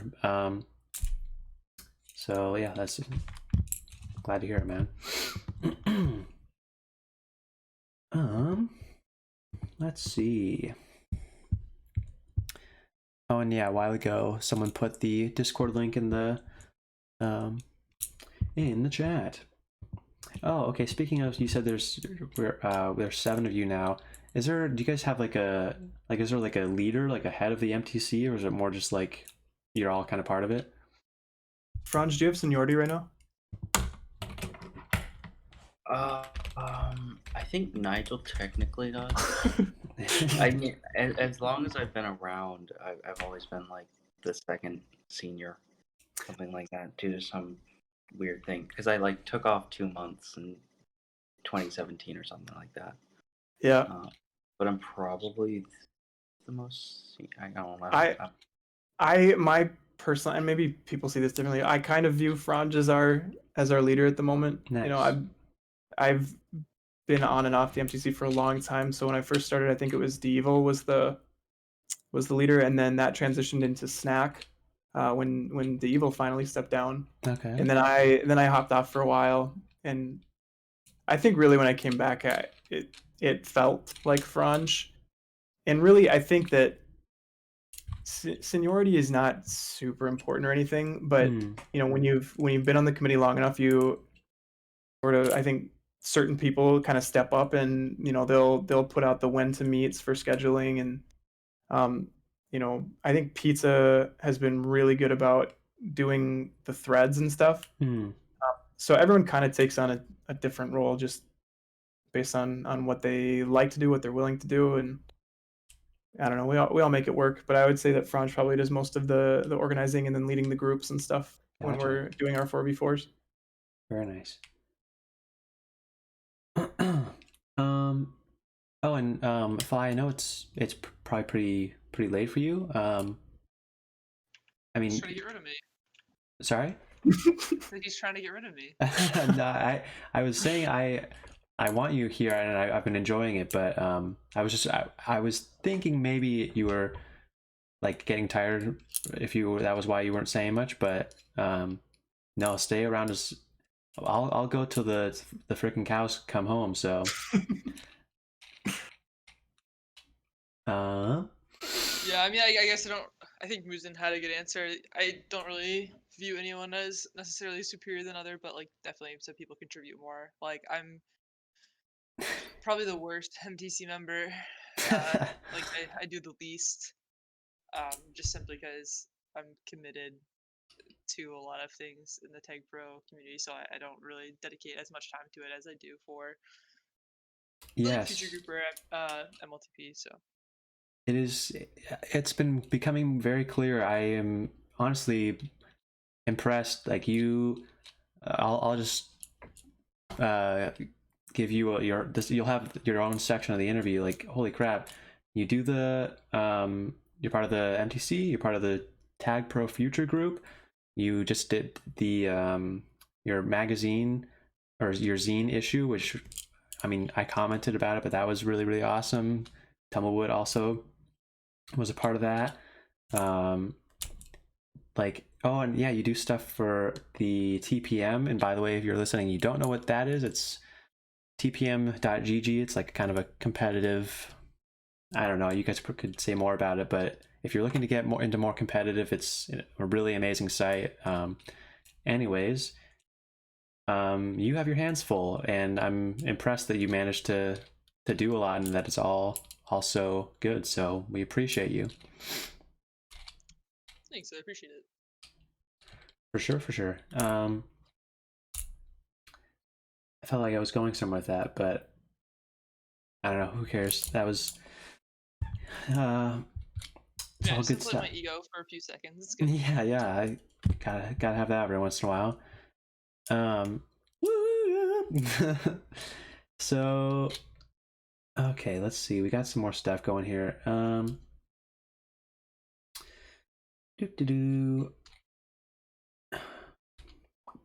Oh, okay. I was actually that was another thing I wanted to say. If you can't do testing, or you can't, you don't want to sign up to become a member of the MTC, at the very least, if you are interested in the process, like we touched on earlier, Fly also streams a lot of the testing sessions, and I've been watching them. It's kind of interesting to see, especially post, like, if a map comes out, and you can go back to a earlier VOD, and kind of see what the process was like there.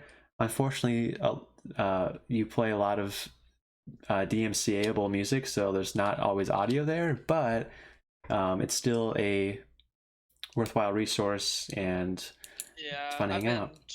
Trying to cut down on that.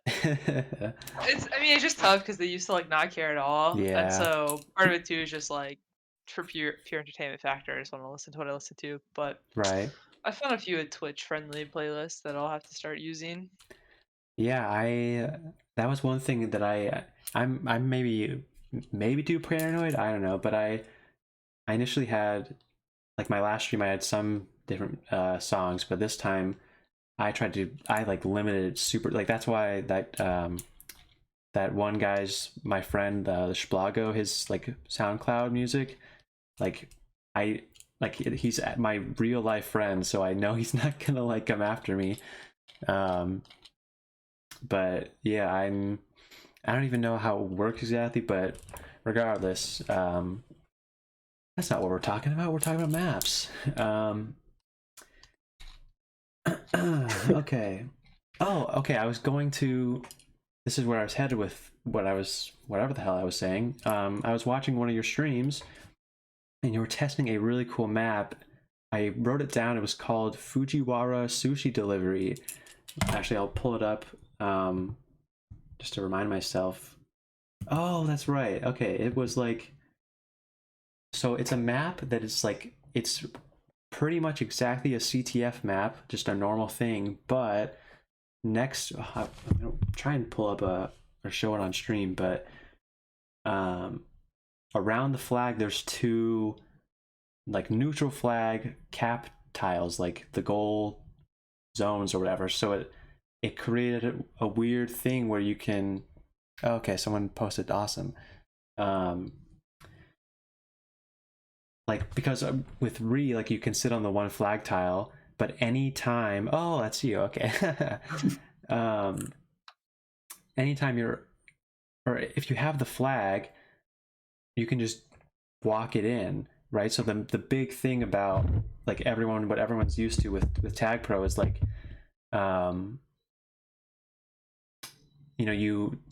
the other team's flag has to be, or I'm losing my mind, but basically, if you have the flag, you can cap whenever you want, as long as you don't get tagged. If you just bring it back, I need to bring a picture up so I can make it make more sense. But I was curious why that.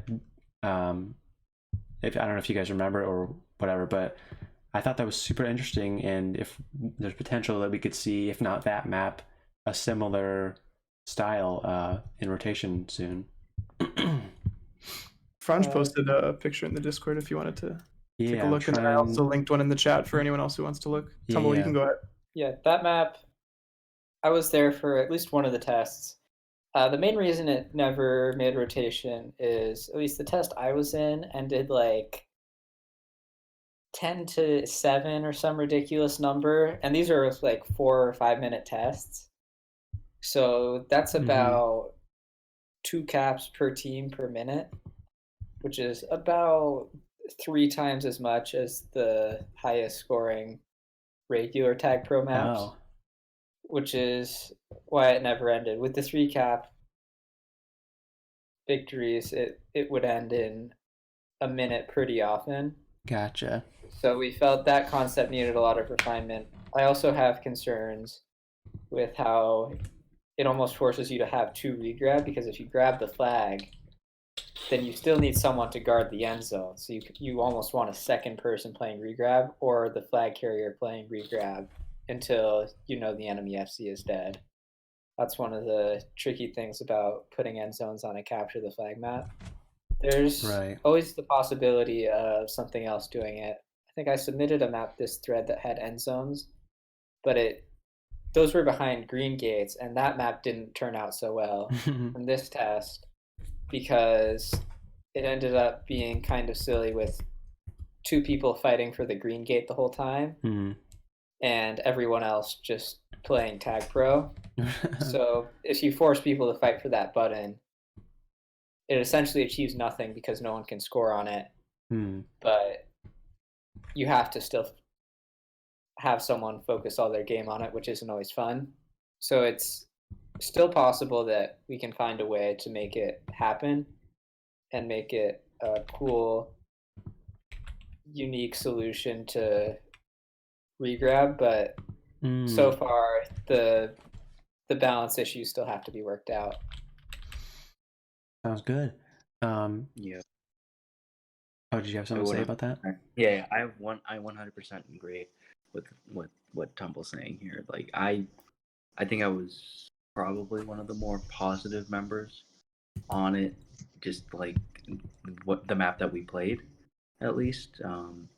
I recognize that there are a huge amount of faults, but I really, really think you're absolutely spot on that this is the kind of map that we should definitely encourage. And I do hope, I think it was Letty that made it. I do hope that Letty takes time to really work on this, or any other map maker that sees us talking about it, that sees us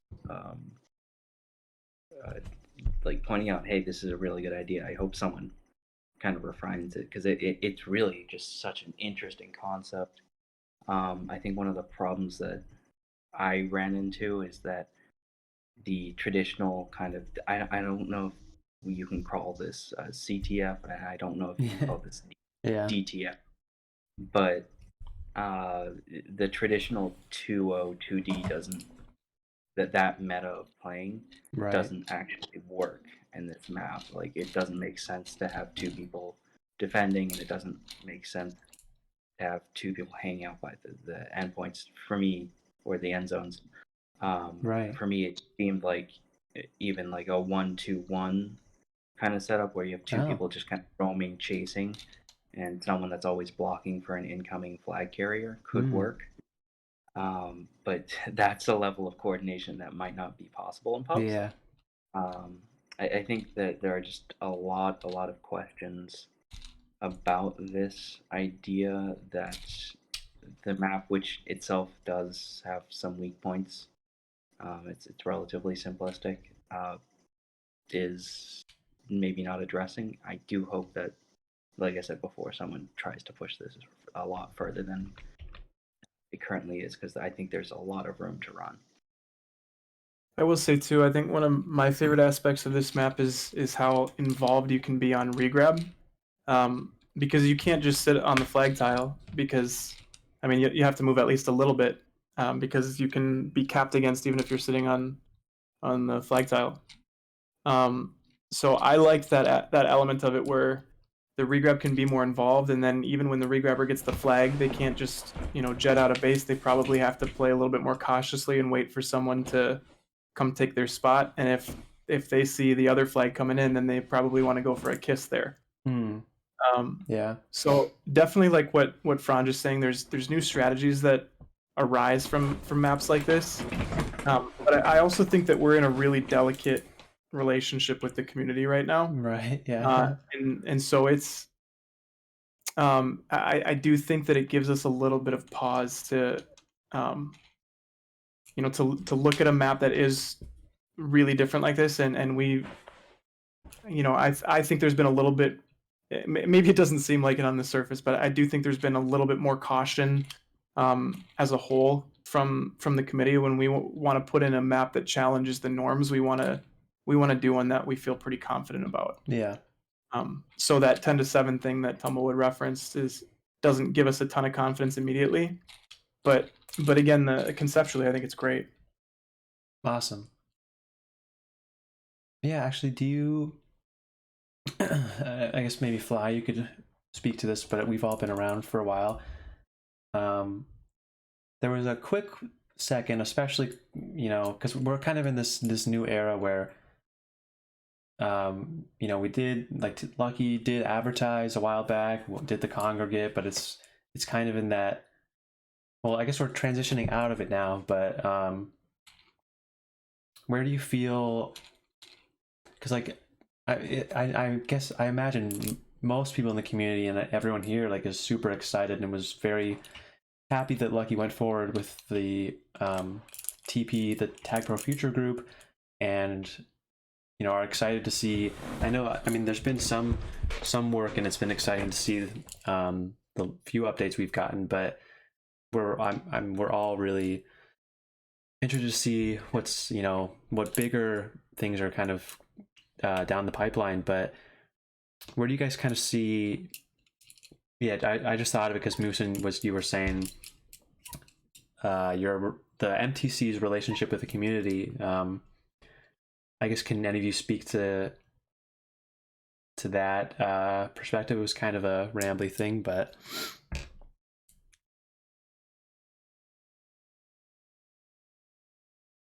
I think we all have something to say about it, but they're all probably like maybe a little bit different. Okay. I don't know. I don't want to dominate conversation here, but I think that I'm maybe a little bit more combative than the rest of the committee. I think when I was not on the MTC and exclusively, a member of the community, you might say, like I was so inflammatory towards the MTC. I really was. And then I got an opportunity to be on the committee. I put a lot of effort into map making and learning about it, and then they gave me an opportunity, which I was really grateful for. But that is kind of the moment where it switched in my brain when I first went through the first thread or two. I was like, oh my God, these guys aren't actually Satan, embodied. They're like people that are working really hard to try and make the game fun. Yeah. And I it's different for everybody, I think, but I was just being bitchy because my maps weren't getting in. I didn't even necessarily believe that they were making horrible decisions. I was just kind of coming from a selfish state of mind. And when you actually get the behind the scenes and you get to see the process and how the people are working, like it really leaves little doubt that they are really working hard and they're trying really hard. But I think on the outside looking in, it's very easy to overlook that, and it's something that I did, before. That's awesome. I love hearing that.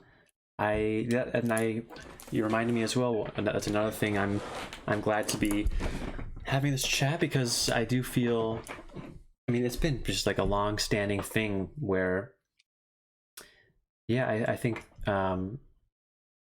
it's just not super clear just how much time and effort and thought. I mean, not only are a lot of you guys like trying to make maps and like make them good, but you're working with the map makers and you're trying to make rotation and not only keep it good but keep it interesting and have new ideas. And I mean, the maps are the game. Like if we just played Wormy for 10 years, I don't think we'd be here. So yeah, I think it's good to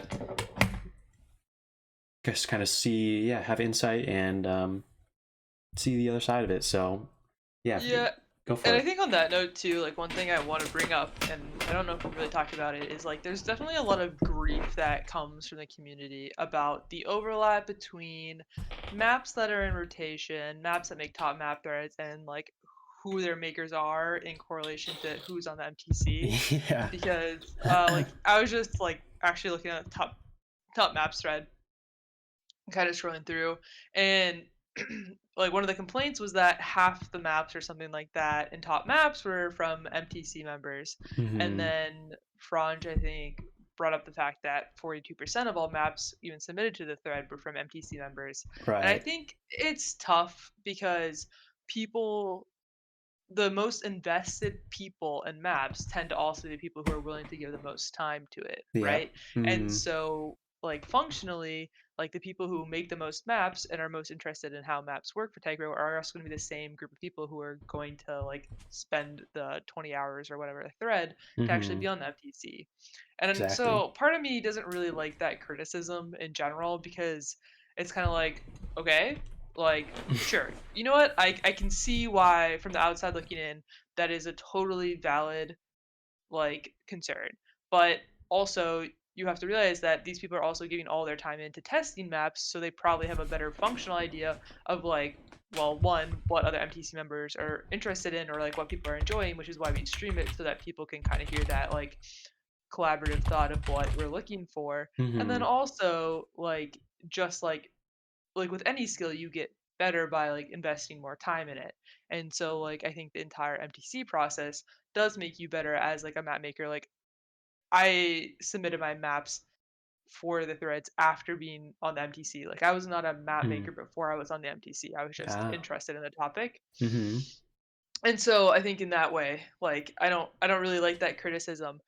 And I think the other thing too is that when people do finally take that leap to making a map, they're like, "Wait, this is way harder than I thought." And it's like, yeah, like the maps that like we were talking about like way at the beginning of this, where it's like, oh, like you can look at some maps and know they're going to be bad. It's always people's first attempts at making maps because it's like, okay, let me draw out like a rectangle or whatever, throw a flag in there, some boosts, whatever. But like they don't have any sense of like how maps need to flow or like the way people will actually move around a map and like how you can build structure to influence people's decisions. For And I sure. think like that knowledge is very hard and also is part of the reason that you have so much overlap. And also just the map making community in general, like the group of people who are very invested in it is very small and you don't see like a lot of new people coming into it. I mean, obviously we get new people into it like Thanos Ball, I don't think is someone who's been in the map making community as long as any of the people he, but like he looks at the maps, contributes to them, and all of that, and like I don't know. If you want to criticize the MTC for anything, the number of maps that come from MTC members is probably like the least of concerns because at the end of the day, we're the people who spend the most time like caring about maps. So please make some maps, put the time and effort into look at them, and get back to me. Amen. Preach it. Freaking retweet all that shit. I agree, and I think too if the people who had those things to say, if you go into the if you watch Fly's stream and see the process, I think it's very evident that I don't know, that's just a weird. I think if you care enough to be on the MTC, you just want good maps and to make TagPro more interesting for yourself and for everyone else. So big amens to that. And Frange just said in our little private VIPs only room that for this current map thread, what is it, 36 of the map submitters were current or former MTC members, and 42 what am I so percentages. Yeah, so 36 of the actual submitters were, and then 42 of the maps submitted were also former or current MTC members. So the stats don't lie. We want more. Yeah, and also like kind of on the topic too is like I know people sometimes are like, oh, the MTC doesn't give enough feedback or whatever. Like if you slide into my DMs and like, hey, I'm working on this map, like can you give me some thoughts? Like I'll respond to you. Like sure, happy to. Like I think like the onus is kind of on you, like if because the threads every month, right? So like if you want feedback between those month periods, like I don't think any MTC member is gonna like straight up throw you out and be like, no, this is why we have threads. Like people care about like getting good maps into rotation. Like I'm not here to be like, actually my time is at a premium. Please pay $9.99 to continue this discussion. Like I just want to see good maps in. And I think even going further back to another conversation, it's like some of the ideas for maps that are made are like I saw this idea while testing and go, this is a good idea. Like I want to see it in rotation. Like let's make a map because it's a good idea because I want to play this map in rotation. Like it's all iterative. Yep. Anyway, I'm like very high on my soapbox right now, so no, dude, step down. I'm I love this version of Fly right now. It's my favorite. This is people asking for feedback. It's pretty great. And if you're not on the map making Discord, there's a lot of feedback that goes on there that's usually way more thorough than like the solo notes, because it's hard to give really thorough notes when there's like 100 maps you're testing, and oftentimes. Tumble, what channel could someone go to get help while making a map? It is the workshop channel, hence Oh. the name workshop.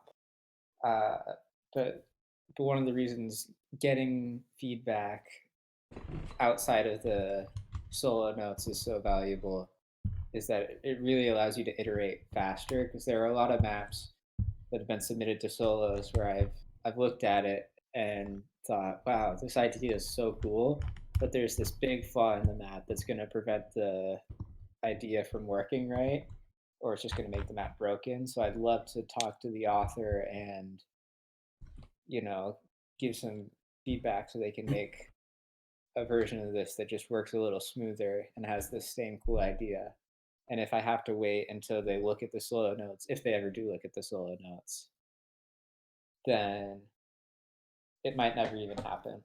I will say it would be ideal if we could get solo notes out like alongside top maps, just so that, you know, especially for the people who have top maps, then they could see them in one location.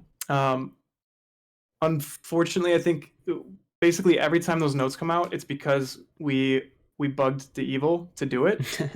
And I mean, he really does that as a courtesy. It's definitely not an obligation for him. So I think there's a little bit of room for improvement on our end of the process, but at the same time, you can always ask for that, and almost anyone in the MTC is going to copy and paste all those comments for your maps for you. So you can get it if you ask, but I agree that it would be nice if we could just have them available right away. For sure. And yeah, you know, I'm glad you guys mentioned that, because it reminded me of something. And yeah, before I go on that, just to reiterate, I do see, because I was, you know, doing my dozens and dozens of hours of research on each individual here, and I was just being in the map making Discord, I've scrolled past many conversations with map makers that are just saying, hey, like, what do you think? Or like, if you scroll through it all, you'll probably find some people getting like personal feedback, not about the map, about their personality. So okay, so this is a pinned thing on the, and also, if, again, I'm gonna go down a whole different route, but if I would love any soapboxes are welcome. So just go back 20 conversations ago. I'm all there for it. But this pinned message is super interesting to me because, like we were talking about, kind of the I don't know, there's almost not a meta really, but like there's been like a formula of maps, and a lot of people caught on as kind of a meme, like the butt shape, like yeah, there's just kind of, there seems to be, we've all kind of discovered what things can work. And so I'll read this and put this on stream. Yes, okay, took up the whole thing. But so someone, I don't know where this is from, but someone wrote out the quote unquote formula. Oh dang it, let me like crop this crap. Oh, is this sizzled? That'd be great. This is good. Yeah. So for those who haven't seen it or know what I'm talking about, or for anyone that doesn't know this, I'll just go through it. So whatever. It seems that there's a formula that you guys are aware of. So okay, there's only like these following components for a map to be considered playable. Anything beyond this is considered broken, quote unquote. So 4 grabbing mechanisms for offense, team tiles, team boosts, defense. Well, I won't go through all of it, but I mean, yeah, I mean, anyone who's played long enough can kind of recognize, and we're all pretty used to, this formula. So I just would be super curious to hear you guys kind of speak to what this is talking about here. I mean, honestly, it's not a horror. Like, if you like actually take this in consideration and think about it when you make your first map's probably gonna be better than a lot of first maps out there because it shows that you're actually thinking about how a map will play rather than just throwing things on the designer and saying, okay, a map has this and you're checking it off. Whereas these are like a higher level of like thought that you have to put into it. And some of this is things that I personally don't like. Like, I think kind of even going back to the conversation about MLTP maps versus like pub maps, like the catch-up mechanism is more of a pub thing than an MLTP thing. Like, the idea is that in MLTP or competitive OLTP, ULTP, whatever, like you wouldn't need to catch up, like you would be staying ahead, whatever. But I mean, I don't think I personally am not like keeping a checkbox next to my desk that I'm checking off whenever I'm playing each map. But Sure. I think as like concepts, like what's listed here actually has played well in the past, and ignoring the fact that there's definitely some similarity of playability. Like, I mean, I think you would hope after 7 years that you would figure out, like, with the tools that have not changed in like 6 years, like things that tend to work. For sure. I agree with everything that Fly's saying. I believe this was Sizzled, and I love Sizzled. I mean, he was maybe the only MTC member that was more combative than I am, but he was just very indiscriminate about who he was combative with. It didn't matter if it was the community or the other members of the MTC. But Sizzled was unapologetically honest and had a vision for what he wanted rotation to be. And what's interesting is that he wrote this, you know, from a very anti-formula perspective. He was like, you know, saying that rotation is becoming too samey because of these things, you know. Gotcha. But Sizzled strongly disapproved of like the new game modes that we were trying and stuff too. So I don't think I ever got a really good handle on what he wanted or what his vision was, because he didn't want terribly novel things, but he didn't want the formula. So there's, I don't know, it's a tough line to walk. My favorite part of this that explains the duality of Sizzled is the with modest use of spikes, when every map that he's ever submitted, as far as I know, had a copious use of spikes. And perhaps that's why he says a modest, because people would see his stuff and go, well, your average pubber is going to be dying 10 times a game. I'm not sure that's actually a good strategy. Yeah, that's a... Oh, I saw you unmuted. Go for it. Oh, yeah. I think there's obviously reasons that there's a formula. I almost view it sort of like, you could say there's a formula in music, and every once in a while you'll hear people complain like all pop music sounds the same. Yeah. But in some sense, it's popular because people like it and it's what works. Although there's always assumptions that you want to question, and you want to have maps that are different from each other. So every once in a while, I think it's good to question the assumptions that we've always made about map making. Like, I'd always assumed that you have to have team gates in front of a portal so that defense can go back to their base in a neutral flag map. Or, for example, I thought Lucy was a really cool map, and ultimately maybe the spikiness of that map did it in, but I thought it was really cool how it put a flag right next to a wall and made it work. And I'd always had that assumption that I had never even questioned. Like, of course the flag needs to be like at least a tile away from the wall. Right. So to see something like that, something I'd taken as fundamental and essentially disproven, I think that opened the door for me to think about like what other assumptions have we been making that might not even be true. Absolutely. That are just sort of commonplace anyway. Tumble, what do you think about the idea that you have to know the rules before you can break them? Like, the rule is that you can't put the flag next to the tile, but like I think formula wow, I can't speak. But like Bowtie knows the formula and therefore can then break it in a way that is also functional because he's exhibited his like mastery of like standard map making structures. Oh, for sure. I don't think just anyone could have pulled that off.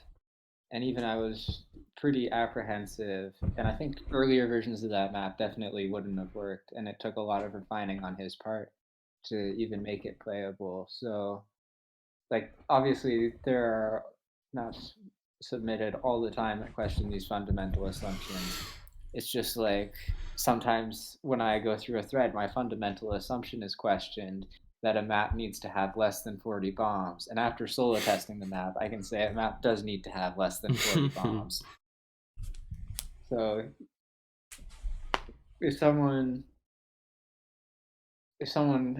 has a sort of deeper understanding of how things work, and then questions like, I've made a lot of maps and they've all had this, but now that I think about it, they might not need to have this specific feature.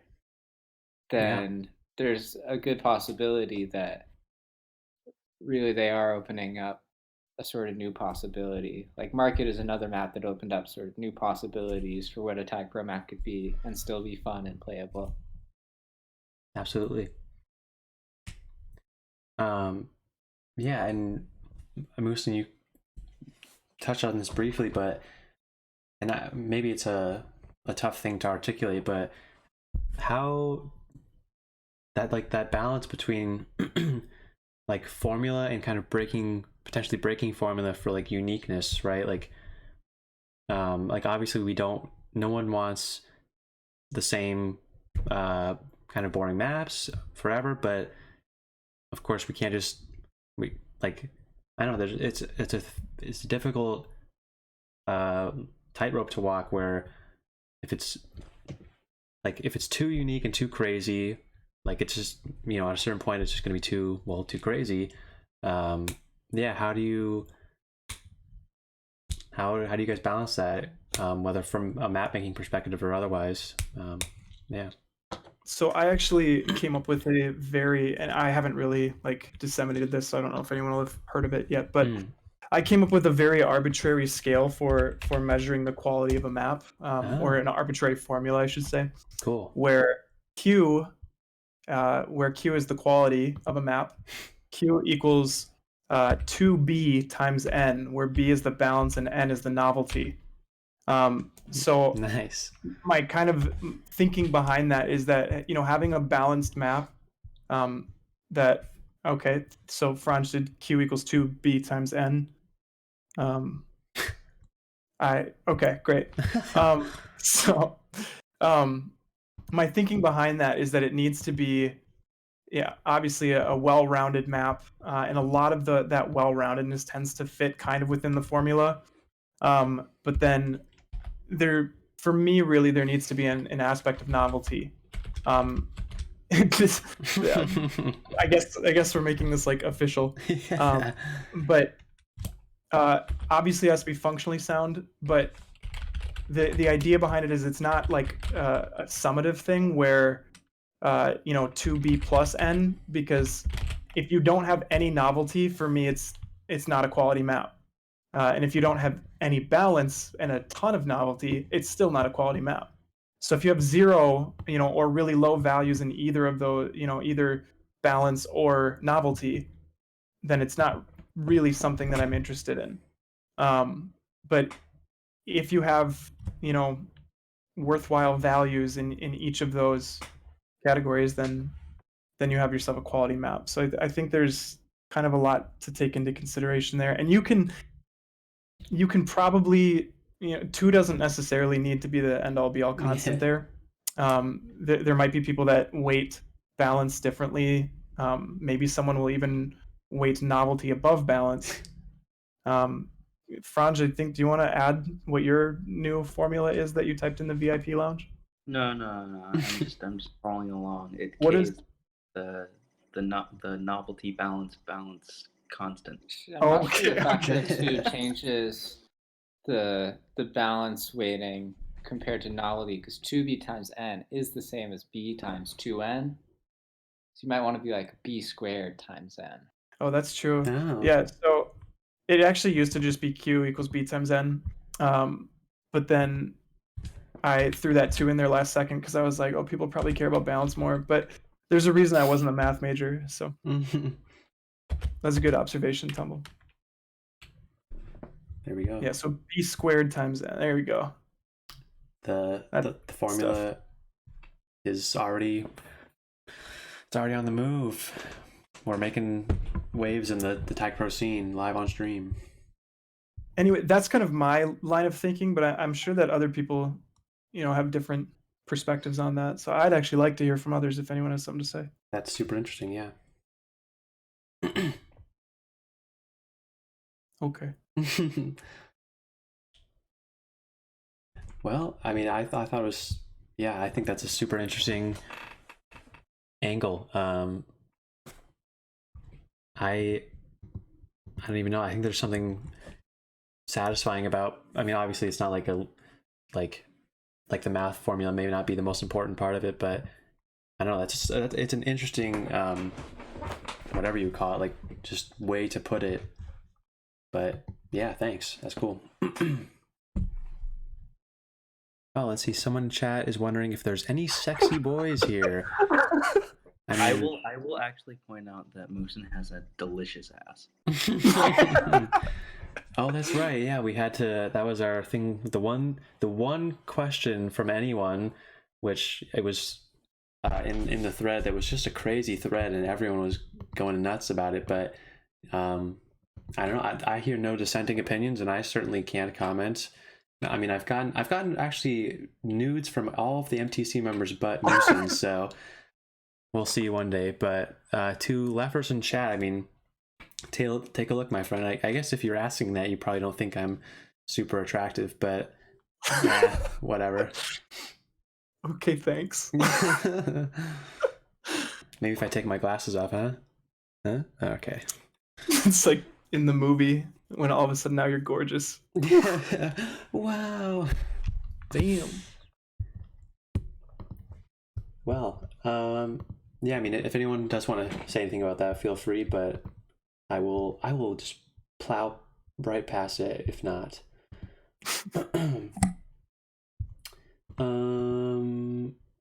Okay, so we kind of went through this, but I'll do my little mini soapbox here. So I kind of feel like, yeah, Moosin maybe will agree, but I think this was like a thing, maybe not that the real Steve Jobs said, but maybe in one of the movies about him, but there's almost, oh wow, I'll be honest, I don't know what that means, but I like that you used that word. Okay, sorry, VIPs only, that comment was for. So I think Steve Jobs had a comment or a thought process where he is trying to give people, or people don't know what they want. And I don't know that I'm not like saying that's like absolute truth, but I think there is truth to it where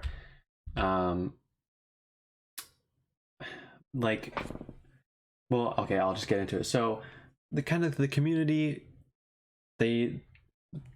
we have to, like, you guys are the arbiters, I guess, of what people play, and so in trying to spice things up and make things interesting, you have to put in new maps or new game modes sometimes, and I think it's like this almost backwards thought process where, like, so you have to, like a trend becomes a trend because someone started something new, right? Like, it's not just an infinite line of like doing the same thing forever, and then people hop on the trend, like it's, and they all start copying that, which is fine. But I think the point is to like if we don't try new things, we're just like, that's just the necessary process. So I think, I mean, of course, we all know that like it's very natural for people to reject things that are super different, but I'm super, like I've mentioned multiple times today and throughout my Reddit comment history, like I love seeing interesting new ideas, even just like little map features, even like just playing around, doing something that's never been done before. Even if it sucks, I'd rather see like 100, failed attempts, as long as we're trying to change it up and have something new and interesting. So, and I'll say it again as well. Like I'm really pleased with the direction you guys have been going as of late. So there you go. Well, that makes one of you. Yeah, I can't say when you bring that compliment, I think you're not talking to me. Oh well. I think you'll get different opinions on which way everyone wants it to go, but I think the general sentiment right now, at least within the MTC, is that maybe we were a little overambitious. Oh, interesting. Over the last few threads, and I kind of fall into the same category as you, where I'd rather try something new and have it fail than not try it at all, because I don't feel like we learn anything that way. But there also comes a point where you try too many things and then players get overwhelmed. For sure. So, yeah, I think it's I think it's also, it doesn't have to be like a binary, like just fucking throw it all out there and go insane. Like, and yeah, I guess that's a fair to say that that you guys have maybe gone a little thrown a little too much out there, but I think it'd be cool to see a balance of like some changes to rotation that are like keep it fresh, and some just a good balance of the ingenuity versus, I guess, formulaic, for lack of a better word. But I mean, if anyone wants to go on a opposing opinion soapbox and just dunk on what I just said, I go for it. I'll sit here and take it. I mean, not to be too philosophical about it, but I think please one needs the other, right? You can't be a unique map without having an idea of what a formula or standard generic map is, and you can't have a generic map if you don't know what a unique map is. So there does need to be a certain balance, I think,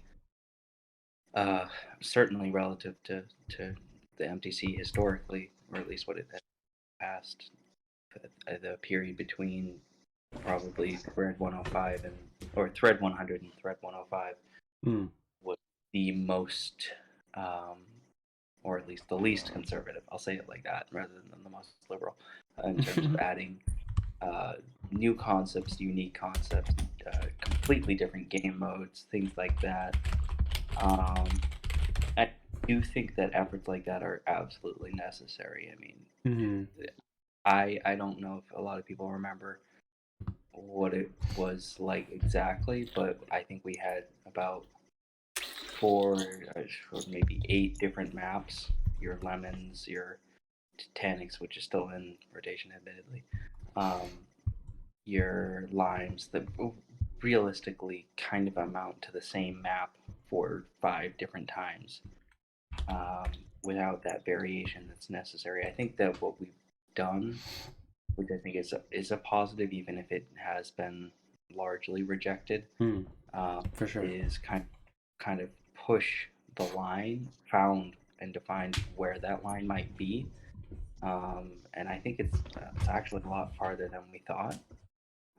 We just kind of need to reconsolidate to a more evenly balanced approach where we're both adding these more generic standardized maps as well as trying to add more unique maps as well.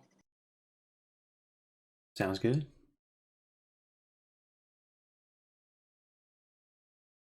Okay, again, I'm just waiting to see if anyone unmutes to do a counter dunk, but I will move on again. So let's see, which way do I want to go? Well, okay. Speaking of like brand new stuff, has there ever been, and I guess we kind of just talked about with the sushi map, but has there ever been game modes that people have tried that just never saw the light of day, or maybe made to top maps, or just didn't get in? Or has there been kind of, I mean, there's not too much we can do with the current, you know, we're limited by the map making tools and features, but has anyone tried to really do anything else crazy? Mars ball. Yeah. Nah, I don't know if there's any way to really. I mean, I don't even know what the community's opinions are on it. I mean, I did run a poll on it. It was the lowest ranked of the 5 map types that we had, including EF and 2NF. Oh, right. That may be biased because no one had recently played a recently made Mars Ball map. The latest one's played Mars Ball Explorer or something like that, which was circa 2013. I don't know. I mean, there was it was the Playmakers top map that was a Mars Ball map. I want to say that was around Thread 100, and I don't think it actually made it. Yeah. I mean, I know it didn't make it beyond top maps, but it wasn't totally ready for rotation, and I still have concerns about adding Mars Ball in general. Just tumble hopping. Yeah, I think Mars Ball does have some fundamental flaws in the sense that TagPro is generally a game where people want to make cool individual plays and play. They want to tag people and try not to get tagged while they have the flag. And Mars Ball doesn't really let you do any of that stuff, and it's just fundamentally slower moving and harder to have a big individual impact, which is one of the reasons that I'm sort of pessimistic personally on ever putting the game mode into rotation again, even if you had the best Mars Ball map possible. Fair. And another game mode that I've seen, it might have even made top maps once, I'm not certain, but we definitely tested a couple of maps that are capture the flag plus neutral flag, or deliver the flag plus neutral flag. Which is interesting, but kind of requires too many brain cells. Yeah. We're always trying things. Let's see, let me, okay. Or sorry, were you thinking of something? No. So I actually, I added this map in if you're looking at the stream, kind of with that in mind. So it's not like exactly a new game mode, but, and I think this is one of your maps. Is it you, Moosin? But I don't know if this made it through or not, but I'm super interested to play. I mean, obviously, like anything unique, I want to try it out, but this looks really, really cool. Which map? So on stream, I paused on, I don't know what it's called, but it's got. All right, this one that you're looking at right now. Yeah. This is Beryllium. This is actually, believe it or not, it's a very old map that I'm trying to resuscitate. We'll see how it goes, but the initial idea was just split end zones for a neutral flag. Right. And I think someone pointed this out, and I largely agree with them. I think it really ends up playing like a pretty prototypical neutral flag map. I don't think that the split end zones like have an enormous influence on the game. I think if you wanted to make them like really impactful, they would have to either be a little bit more separated, or they'd have to be like opposing each other, if that makes sense. Like maybe the end zones like sort of face each other for 3 or 4 tiles away. I don't know. Gotcha. But it was a thought experiment when I was a young map maker, and I think it's still viable because this is one of the least ambitious like novel things that we can do. So sure. I think what's more important is that I get the rest of the map in good shape as opposed to end zones. But gotcha. Well, yeah, even if it doesn't, in like, yeah, in effect, change it up too much, I'll be a broken record. But yeah, I love seeing new ideas, no matter if it works or not. But okay, then to go way back or way forward. When you're testing a map, do you ever, like, so you first kind of play it, or you first see it and you're like, okay, there's no way, this is just like, this looks horrid, and then you kind of play it and you give it a little try, and somehow, I don't know, the map maker just had confidence in their design, and then it really prevails in the end. And essentially, how often do you get surprised in that way, or maybe vice versa? Maybe it's a map that looks like it should be great, but in turn doesn't play well.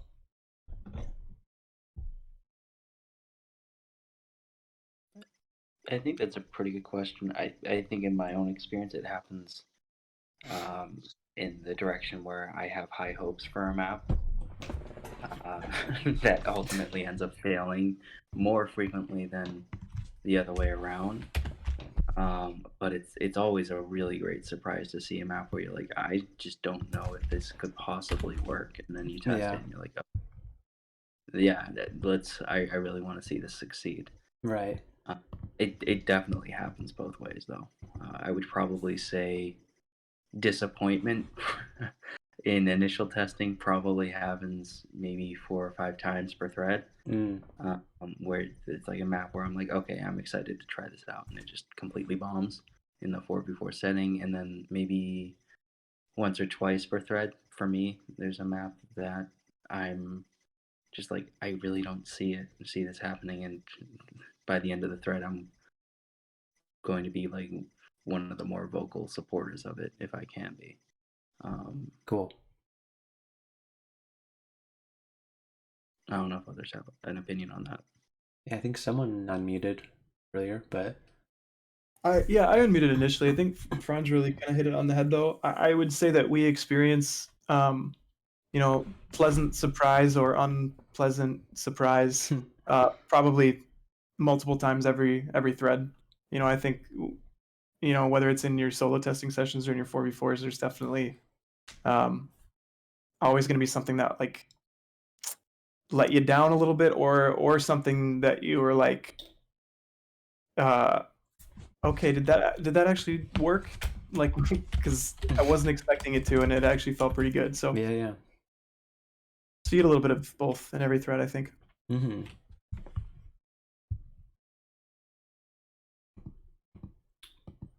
Well, I know we've still been going for a while. I mean, I still have more questions, but if anyone is like, screw this guy, get me out of here, don't even, honestly, if you just pressed the disconnect button, I'd actually feel pretty bad, but put yourself first or something. Okay. How do you feel? Someone touched on this earlier. There's obviously oh man, this could either be, well, whatever. So the thing with regrab, right? It's kind of like an unfortunate, or at least how I see it, maybe someone disagrees, it's like an unfortunate, necessary, like, it just has to happen, because like, it's just, if you're gonna be ahead of the flag carrier, you can never be more ahead than just literally sitting on an inconvenient truth. Yeah, I wonder if Al Gore ever tried a online capture the flag video game before. Which, by the way, it's a free game, so check it out. Okay. Basically, yeah, it's like, it's not really a fun thing to do gameplay wise. It's, oh wow, he invented it. Well, wow, I'm surprised he doesn't make a documentary ousting Lucky Spammer as a liar or something. Okay. So yeah, it's just one of those things that, like, gameplay wise, if you want to win, like, you got to do it, but he's unfortunate sniper, holy moly. Freaking yeah, I guess, do you have any thoughts, like, I don't know, is there any way, maybe with some upcoming, if the future group is going to play around with some map making features that could potentially have, or upcoming game modes that could potentially switch it up? I know we were talking about that map earlier that did screw with it, but maybe in an unsuccessful way. How is there anything we can do about that, or what thoughts do you have about regrab? Okay, I switched my phone, so the audio quality might be worse, but Seems fine. my general thought is that you cannot expect regrab to go away as long as the game continues to function in the way it does. Yeah. Where either your options are either physically like make it impossible to play regrab, like you could turn the flag tile into a spike or something where like people literally just like cannot sit there, cannot get within the flag tile if it's not there or something like that. Yeah. Or you could make it more valuable to not be on regrab, right? Like if you were going to incentivize being a third chaser and rewarding that way, where you actually don't care that much about being on the tile as long as you can stay ahead.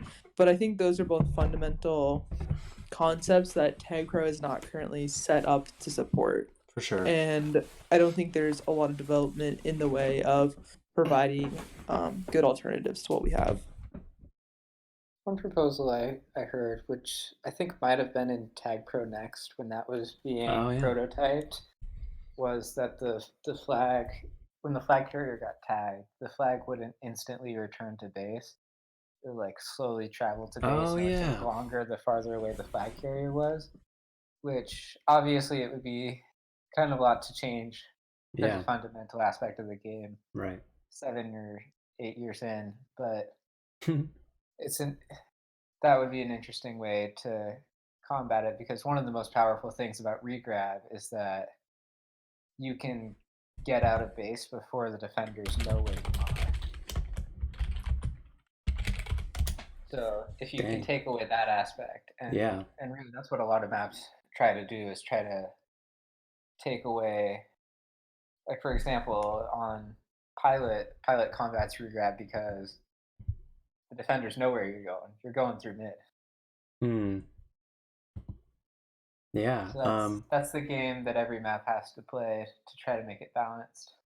For sure. Yeah, no, I think you guys pretty much wrap that up, but and then Moose and just said in our little chat-reno, they were considering some sort of gameplay element where you would drop the flag where it got popped, and I think that, I mean, maybe they gave up on it because it just didn't become an interesting gameplay, but I think that could be just super interesting to play around with in like a future game mode or something. That sounds like an interesting thing. Yeah, cool. Oh, okay. Oh frick, I just switched everything around. Okay.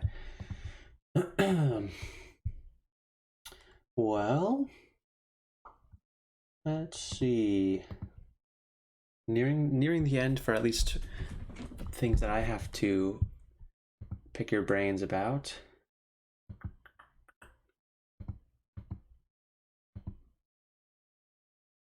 Okay, I don't want to, if I leave here and I see something that I wrote down, I'm like, oh god damn it, I should have taken my time and paid attention, I'll be upset. So just give me like 20-40 minutes and I'll read this. So Franj, what's your favorite color? Maroon. That's a good color. I know, right? What emotions does it evoke for you? Calmness. Serenity. Exactly. Fly, what about you? Orange? No, probably like a pale blue-green. Ooh. That's like me. Sea green? Yeah, or like mint, like matcha, matcha's more green, but like something in that neighbor where it leans more green than blue, but isn't particularly dark. Nice. Mine, that's like wild that you say that, because mine is like that, but like a darker, yeah, just like a darker version. Like, well, I don't know what it would be like, but like a sort of dark pastel green-ish. Here, I'll just, you know what, I'll show an example of it on stream, if you can believe that's possible. That's crazy. The technology is here. Yeah, I'm speechless because of how insane it is. Listen, and I want you to prepare your next colors, or you're the next to tell us your colors. Actually, maybe while we're waiting, Tumble, you can just go ahead. Let's go ahead and say my favorite color. Yeah. I don't know. I'm more like a color scheme guy. But Oh, damn it. I like, it's like colors don't exist in a vacuum. Back in elementary school, I would have told you my favorite color was green. That's a lie. Green was a perfectly fine color. But as it turns out, I have no particular affinities towards green. If anything, my favorite color would probably have to be gray. I just wear like light gray shirts a lot. They go with everything. When I wear, oh, that's nice. That's a good color. Look at that. Kind of like a dark turquoise. Why can you even dream of such a flavor? Oh wait, I have to go to the stream. Yeah, mine would definitely be a more green and lighter. Actually, if you guys have access to the comp server, there's like a role called Fly, which is pretty close to the color that I would choose. But unfortunately, you can't see it on my name because my admin role overrides it. God damn it. I'm so sorry. That is so fucked up. Personally, I really like jewel tones. So like I like an emerald green or like kind of a deep purple, maybe an amethyst sort of color. Maybe a little bit darker than amethyst even, like kind of the base of the amethyst, not the tip, you know what I'm saying? Kinda. Yeah. I like it. Yeah. That's all I have to say. Well, unfortunately, I have a very hard time focusing on two things at once, so I didn't really do anything like that I said I was going to, but it was fun while it lasted. Let's just switch it. Do you guys want to just do a colors podcast for the next 7 hours? Well, you can advertise with, find out the MTC's favorite colors. Yeah, that'll get the clicks for sure. Maybe, hey, Fly. I mean, if you're making, you've got another a zine. It's hard to get your brain to skip that part. I mean, you could probably make a whole zine dedicated to favorite colors. So, I don't know. I mean, I'll give that one to you for free. Ooh, I mean, you feel free to contribute. Like, degrees is mostly not things that I make. That's you ever when I go from video to text. Maybe someone should make a post on the subreddit asking for everyone to submit their favorite hex code, and then we could like compile them onto a nice page. You can kind of get a feel for the average. We can do it like from lightest to darkest and whatever. Actually, here, I'm gonna give you free unsolicited ideas for like legitimate good content, okay? Oh baby. Way back when I wanted to like do a post about people's pre-game rituals or like how they play TagPro. Because I think some people play TagPro with 2 hands, which is disgusting and psychotic, but they do. Or people who play WASD versus arrows. Some people play laying down on their stomachs. Some people have a desktop setup. Like there's all these different things, and I think you could investigate that and think about that further. That is a great idea. Nice. Other things I know going back to the pre-game rituals. I know that Stalin used to drink like a gallon of water before MLTP games so that he had to pee and feel more urgent in game. That's amazing. That's Micro used to do 10 push-ups before the game, so like there's all these things out there. Like or like people who have like superstitions, like, oh, if you are trying to go for Wind Flare and you lose your first game, you just have to stop playing that day. Things like that. Yeah. Man. I remember back Just in, I forget what ponder season it. was, but there was one season for like the first, I want to say 3 weeks, there was like a direct 1-to-1 correlation of how many cups of coffee I drank that day to the number of caps that I had. So obviously my next step was to drink 14 cups of coffee, and I did cap 14 times that week. Wow. I was shitting all day. It was great. Worth it. Absolutely. In season 5 of NLTP, when I captained with Dance, our pregame ritual, there's a song called like I Have an Enormous Penis or something like that. And the entire team would get in a mobile channel and we would play it out loud and just like listen to it. And like that was all we did as the pregame preparation. Amazing. Did anybody sing along? Like I honestly probably still like somewhat remember the lyrics. It was absurd. Love it. You know, I sometimes I think like if I'm being a freaking gamer and I have to urinate, you know, just to keep it PG for the kids out there. Freaking I don't know, I feel like I probably don't play better if I'm sitting there like squirming like a weirdo, but like I don't know, I've tested. I was playing Hades and I decided to fight through it, and I don't know if it helped or not. And then I went to the bathroom, and then I also don't know if it helped or not. So I don't know, maybe just wear diapers and do whatever you want. Well, thanks for the hard data there. Yeah. Your column we need in degrees is a pissing column. It's clearly what fascinates us the most. Yeah, can we get some MTCP stories, please? Let's talk about it. Oh. No, too far. Okay. Do you know what dangling is? I think I know, but I don't know if I know the term. But just all right, go for it. So this it can be a woman doing it to a woman or a man doing it to a woman, but it has to be a woman generally, unless the guy's pooping. I'm so scared for this.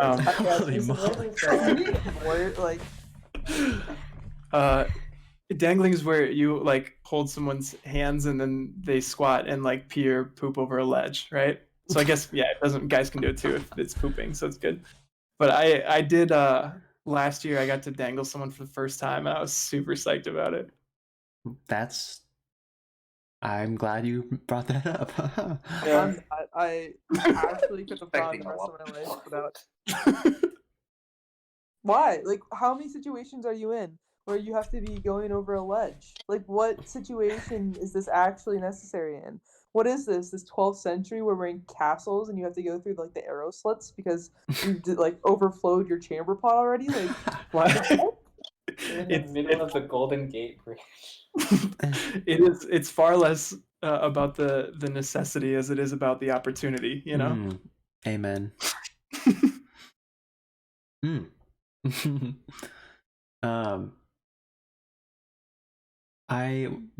As you were going along that sentence, I was like, I felt like I should prepare to like turn the volume down, because it took a while to make clear what exactly you were headed towards. But you said I could say anything.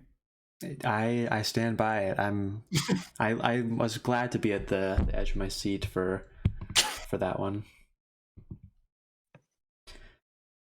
Well, you know, I'll go for it. I'll bring one more potentially question for the people here. We kind of touched on this. Maybe we can get a little back into it. Listening to the community versus holding to your decision, right? You guys are the most powerful group in TagPro now, but like you you're the gatekeepers and you have to make a decision, and it's your job. But of course, like, the community still, their input is, valuable, I guess. Maybe not, I don't know, screw them. But when do you guys run into that a lot? Like having to just like hold strong and say like screw the community, or not screw them, but just like, we believe in this decision, or vice versa.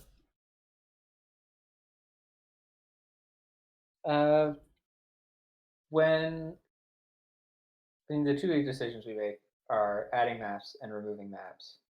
When adding maps, generally the community hasn't given any feedback, so it's all about what we think the community might think. And there are some maps where I tested them, I thought this is pretty fun, but in good conscience, I could not put this into rotation. And I think in some cases you can recognize, like, even if you personally enjoy a map, it's clear that this isn't the kind of thing the community wants. And generally, I respect that, unless I think there is a possibility it could be something interesting. And we've had maps that are kind of moonshots in that way. But when we're removing maps, not every MTC member follows the same philosophy, and same goes for adding maps. This is just my opinion.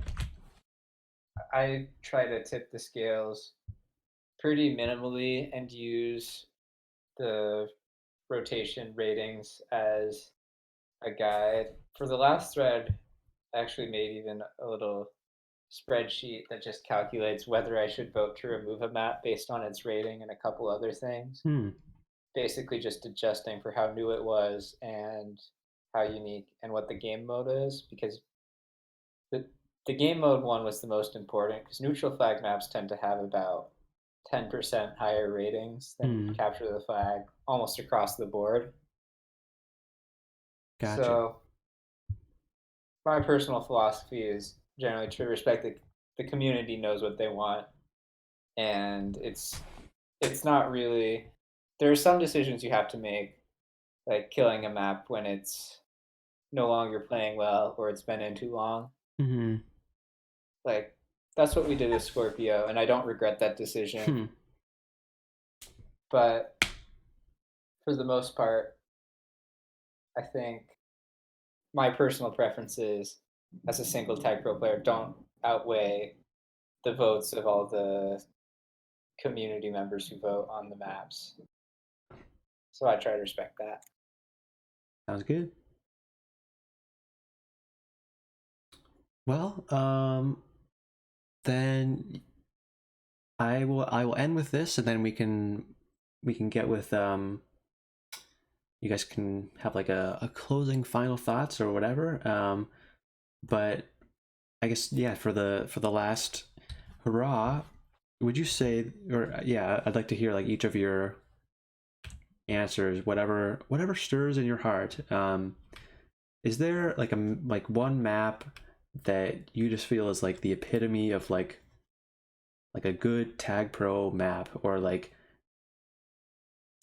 I don't know, just one map that comes to mind that's like, or like is just a super well designed map, or like if someone were to like look at other maps to see as a great example, and like, I guess they could study it or whatever, like, is there one that comes to mind that's like just has all of the good features that make a good map? Or what are your thoughts My on that? advice, if you're gonna start making a map, is to pick your favorite map and try to make a map that does the same things your favorite map does well.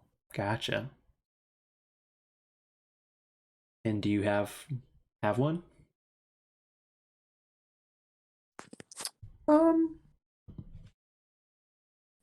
Not really, I will say. Like, at the time when I made Polar, Pilot was my favorite map, and at the time I made Haste, I made it because I really liked Velocity and I was like missing something, and I wanted to replicate that. So I would pick something that you really love like, I guess it doesn't have to necessarily be your favorite map, but like some feature that you really think is executed well, and like keep that in mind, because you'll know whether or not that map meets your criteria for whatever you're trying to like build towards. Even if other people don't like it, okay, people don't like everything anyone does. If they did, well, that's just absurd. But like, yeah, I would say like focus on something that you really know and you really like and are really passionate about, because it'll make it easier to know whether it meets that criteria or not. And if it's a map that's already in rotation, there's probably other things about that map that make it good. And I think you'll kind of end up falling into that same pattern simply by the fact that whatever part of that map you like is something that played well with, like, I don't know, the MTC formula or whatever we were talking about previously. Great. If I can choose one map that I'm in love with in rotation, just to say that, and then I'll give my little final hurrah. Absolutely Arty. I'm in love with that map. It's incredible. It's so great to see like a new map hitting that 90%. That's like a level. Frankly, like I didn't know it was still possible. For any map other than like Wombo and Transilio. And it's really, really exciting. And I remember going back to like the first time we 4v4 tested it. I had this feeling like, you know, I don't really feel like I need to test this again. This needs to go into rotation like ASAP. And it's just been really great to see.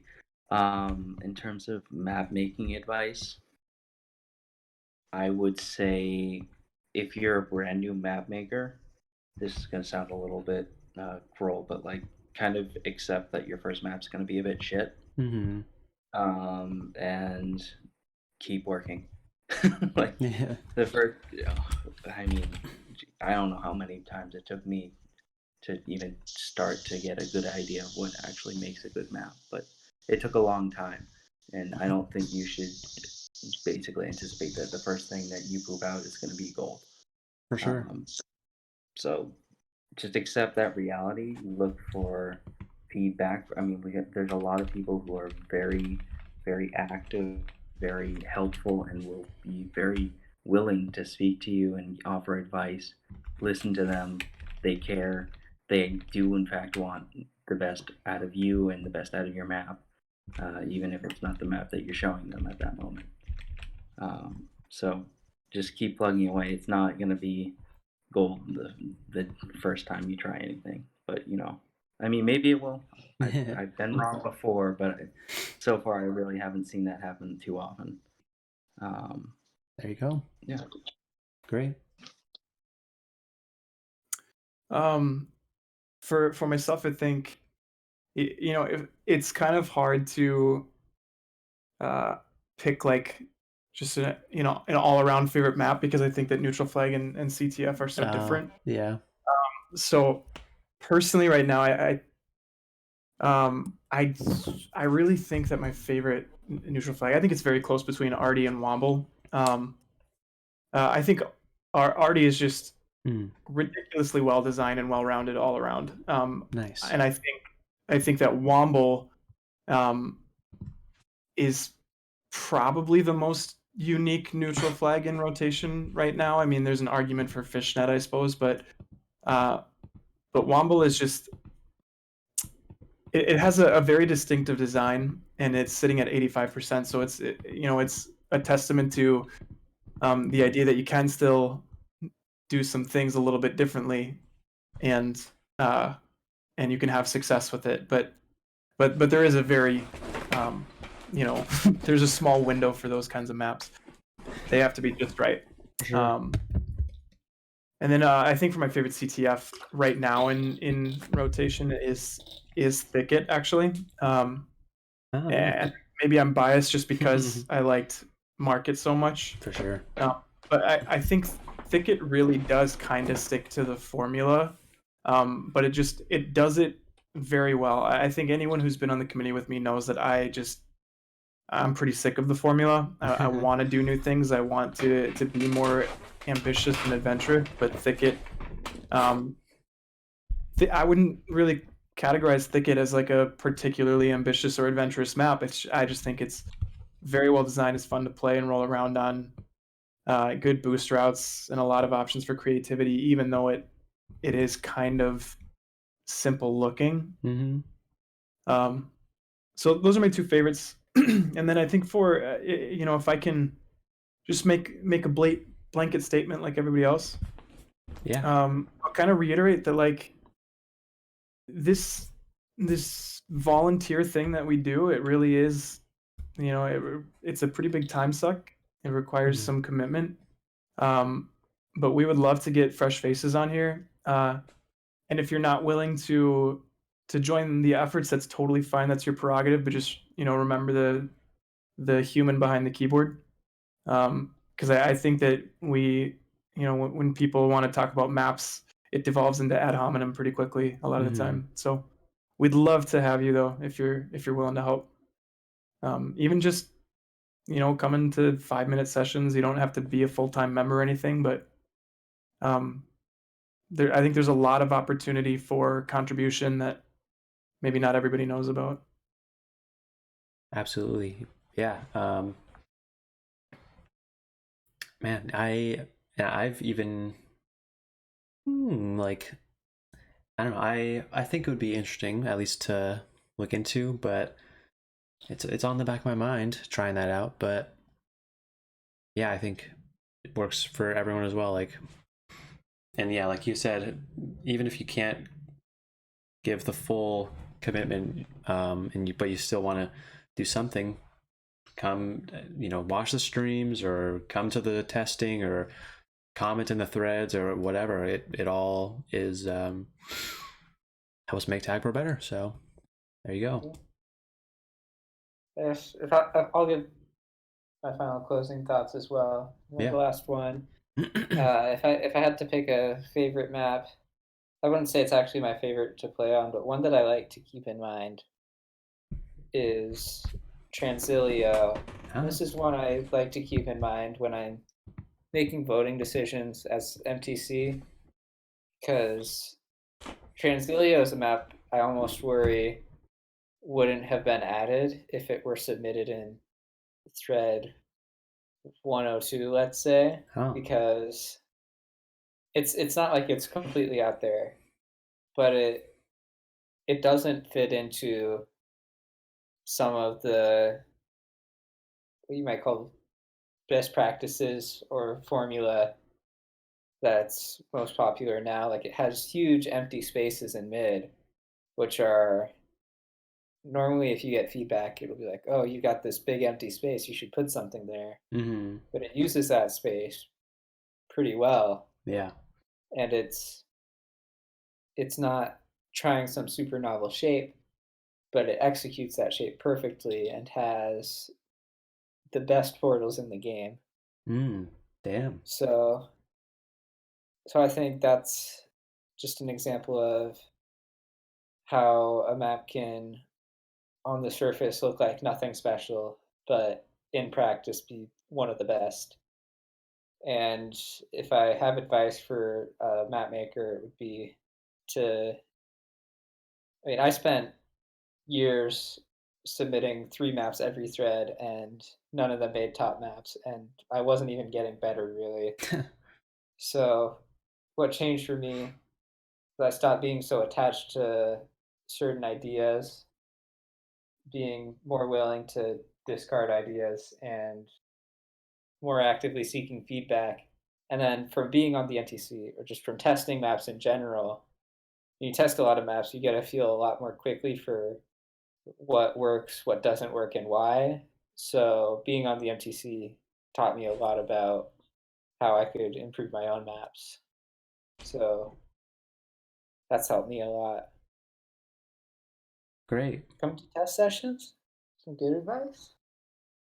Amen. Oh, all right, folks. Well, yeah, it's been a good discussion. For those, I think there's a few people. I think that's probably mostly us, but I think this the Robin stuck around for a lot of this. I appreciate it. I think it was a really fruitful, might I say, discussion. Hopefully, I know because it lasted so long, it might put people off, but I'll see if I can edit it down to something, because I think there's a lot of value in hearing a lot of what was said. Thank you guys. I was really looking forward to this, and I've been wanting to try doing some interviewing. And thanks to each of you, and I appreciate you guys doing your MTC and all your everything you do in the community. So thank you for hosting and having us, man.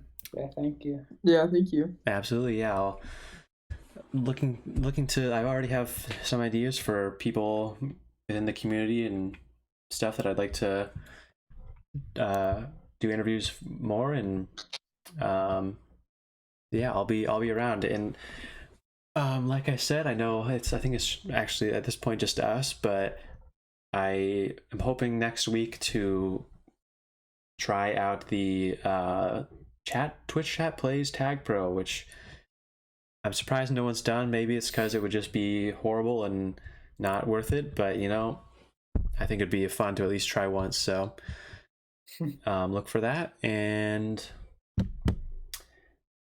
I think that's all, folks. So thanks, and thanks Fly as well. I know it's late for you, so freaking go the heck to bed.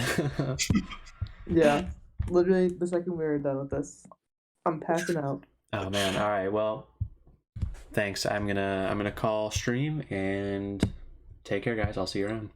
All right, good night, everyone. Yeah. Night all. There you go. Peace out. Bye. All right. That was pretty cool. Thanks to all who joined me. Let me close this stuff. This image. This bit of text. Okay.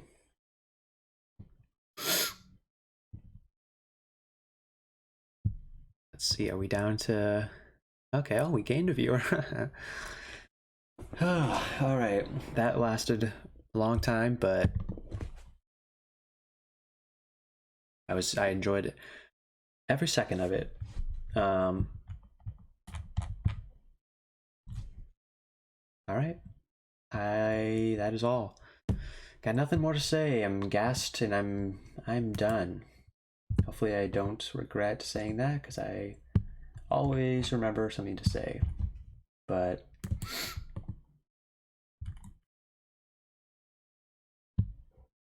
cheers. All right. Well, that's as good a place to end as any. So get hydrating. I'll see you in the next stream coming this week. I think it's always hard to end a stream more than any other thing. Like, I just don't want to say bye to my friends, even though none of them are here right now. All right, I'm gonna go. I might even shower. Peace. Thanks. I don't have a end song, unfortunately, yet, but I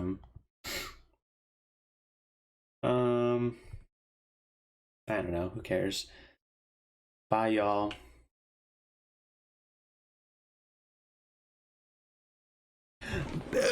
Bye.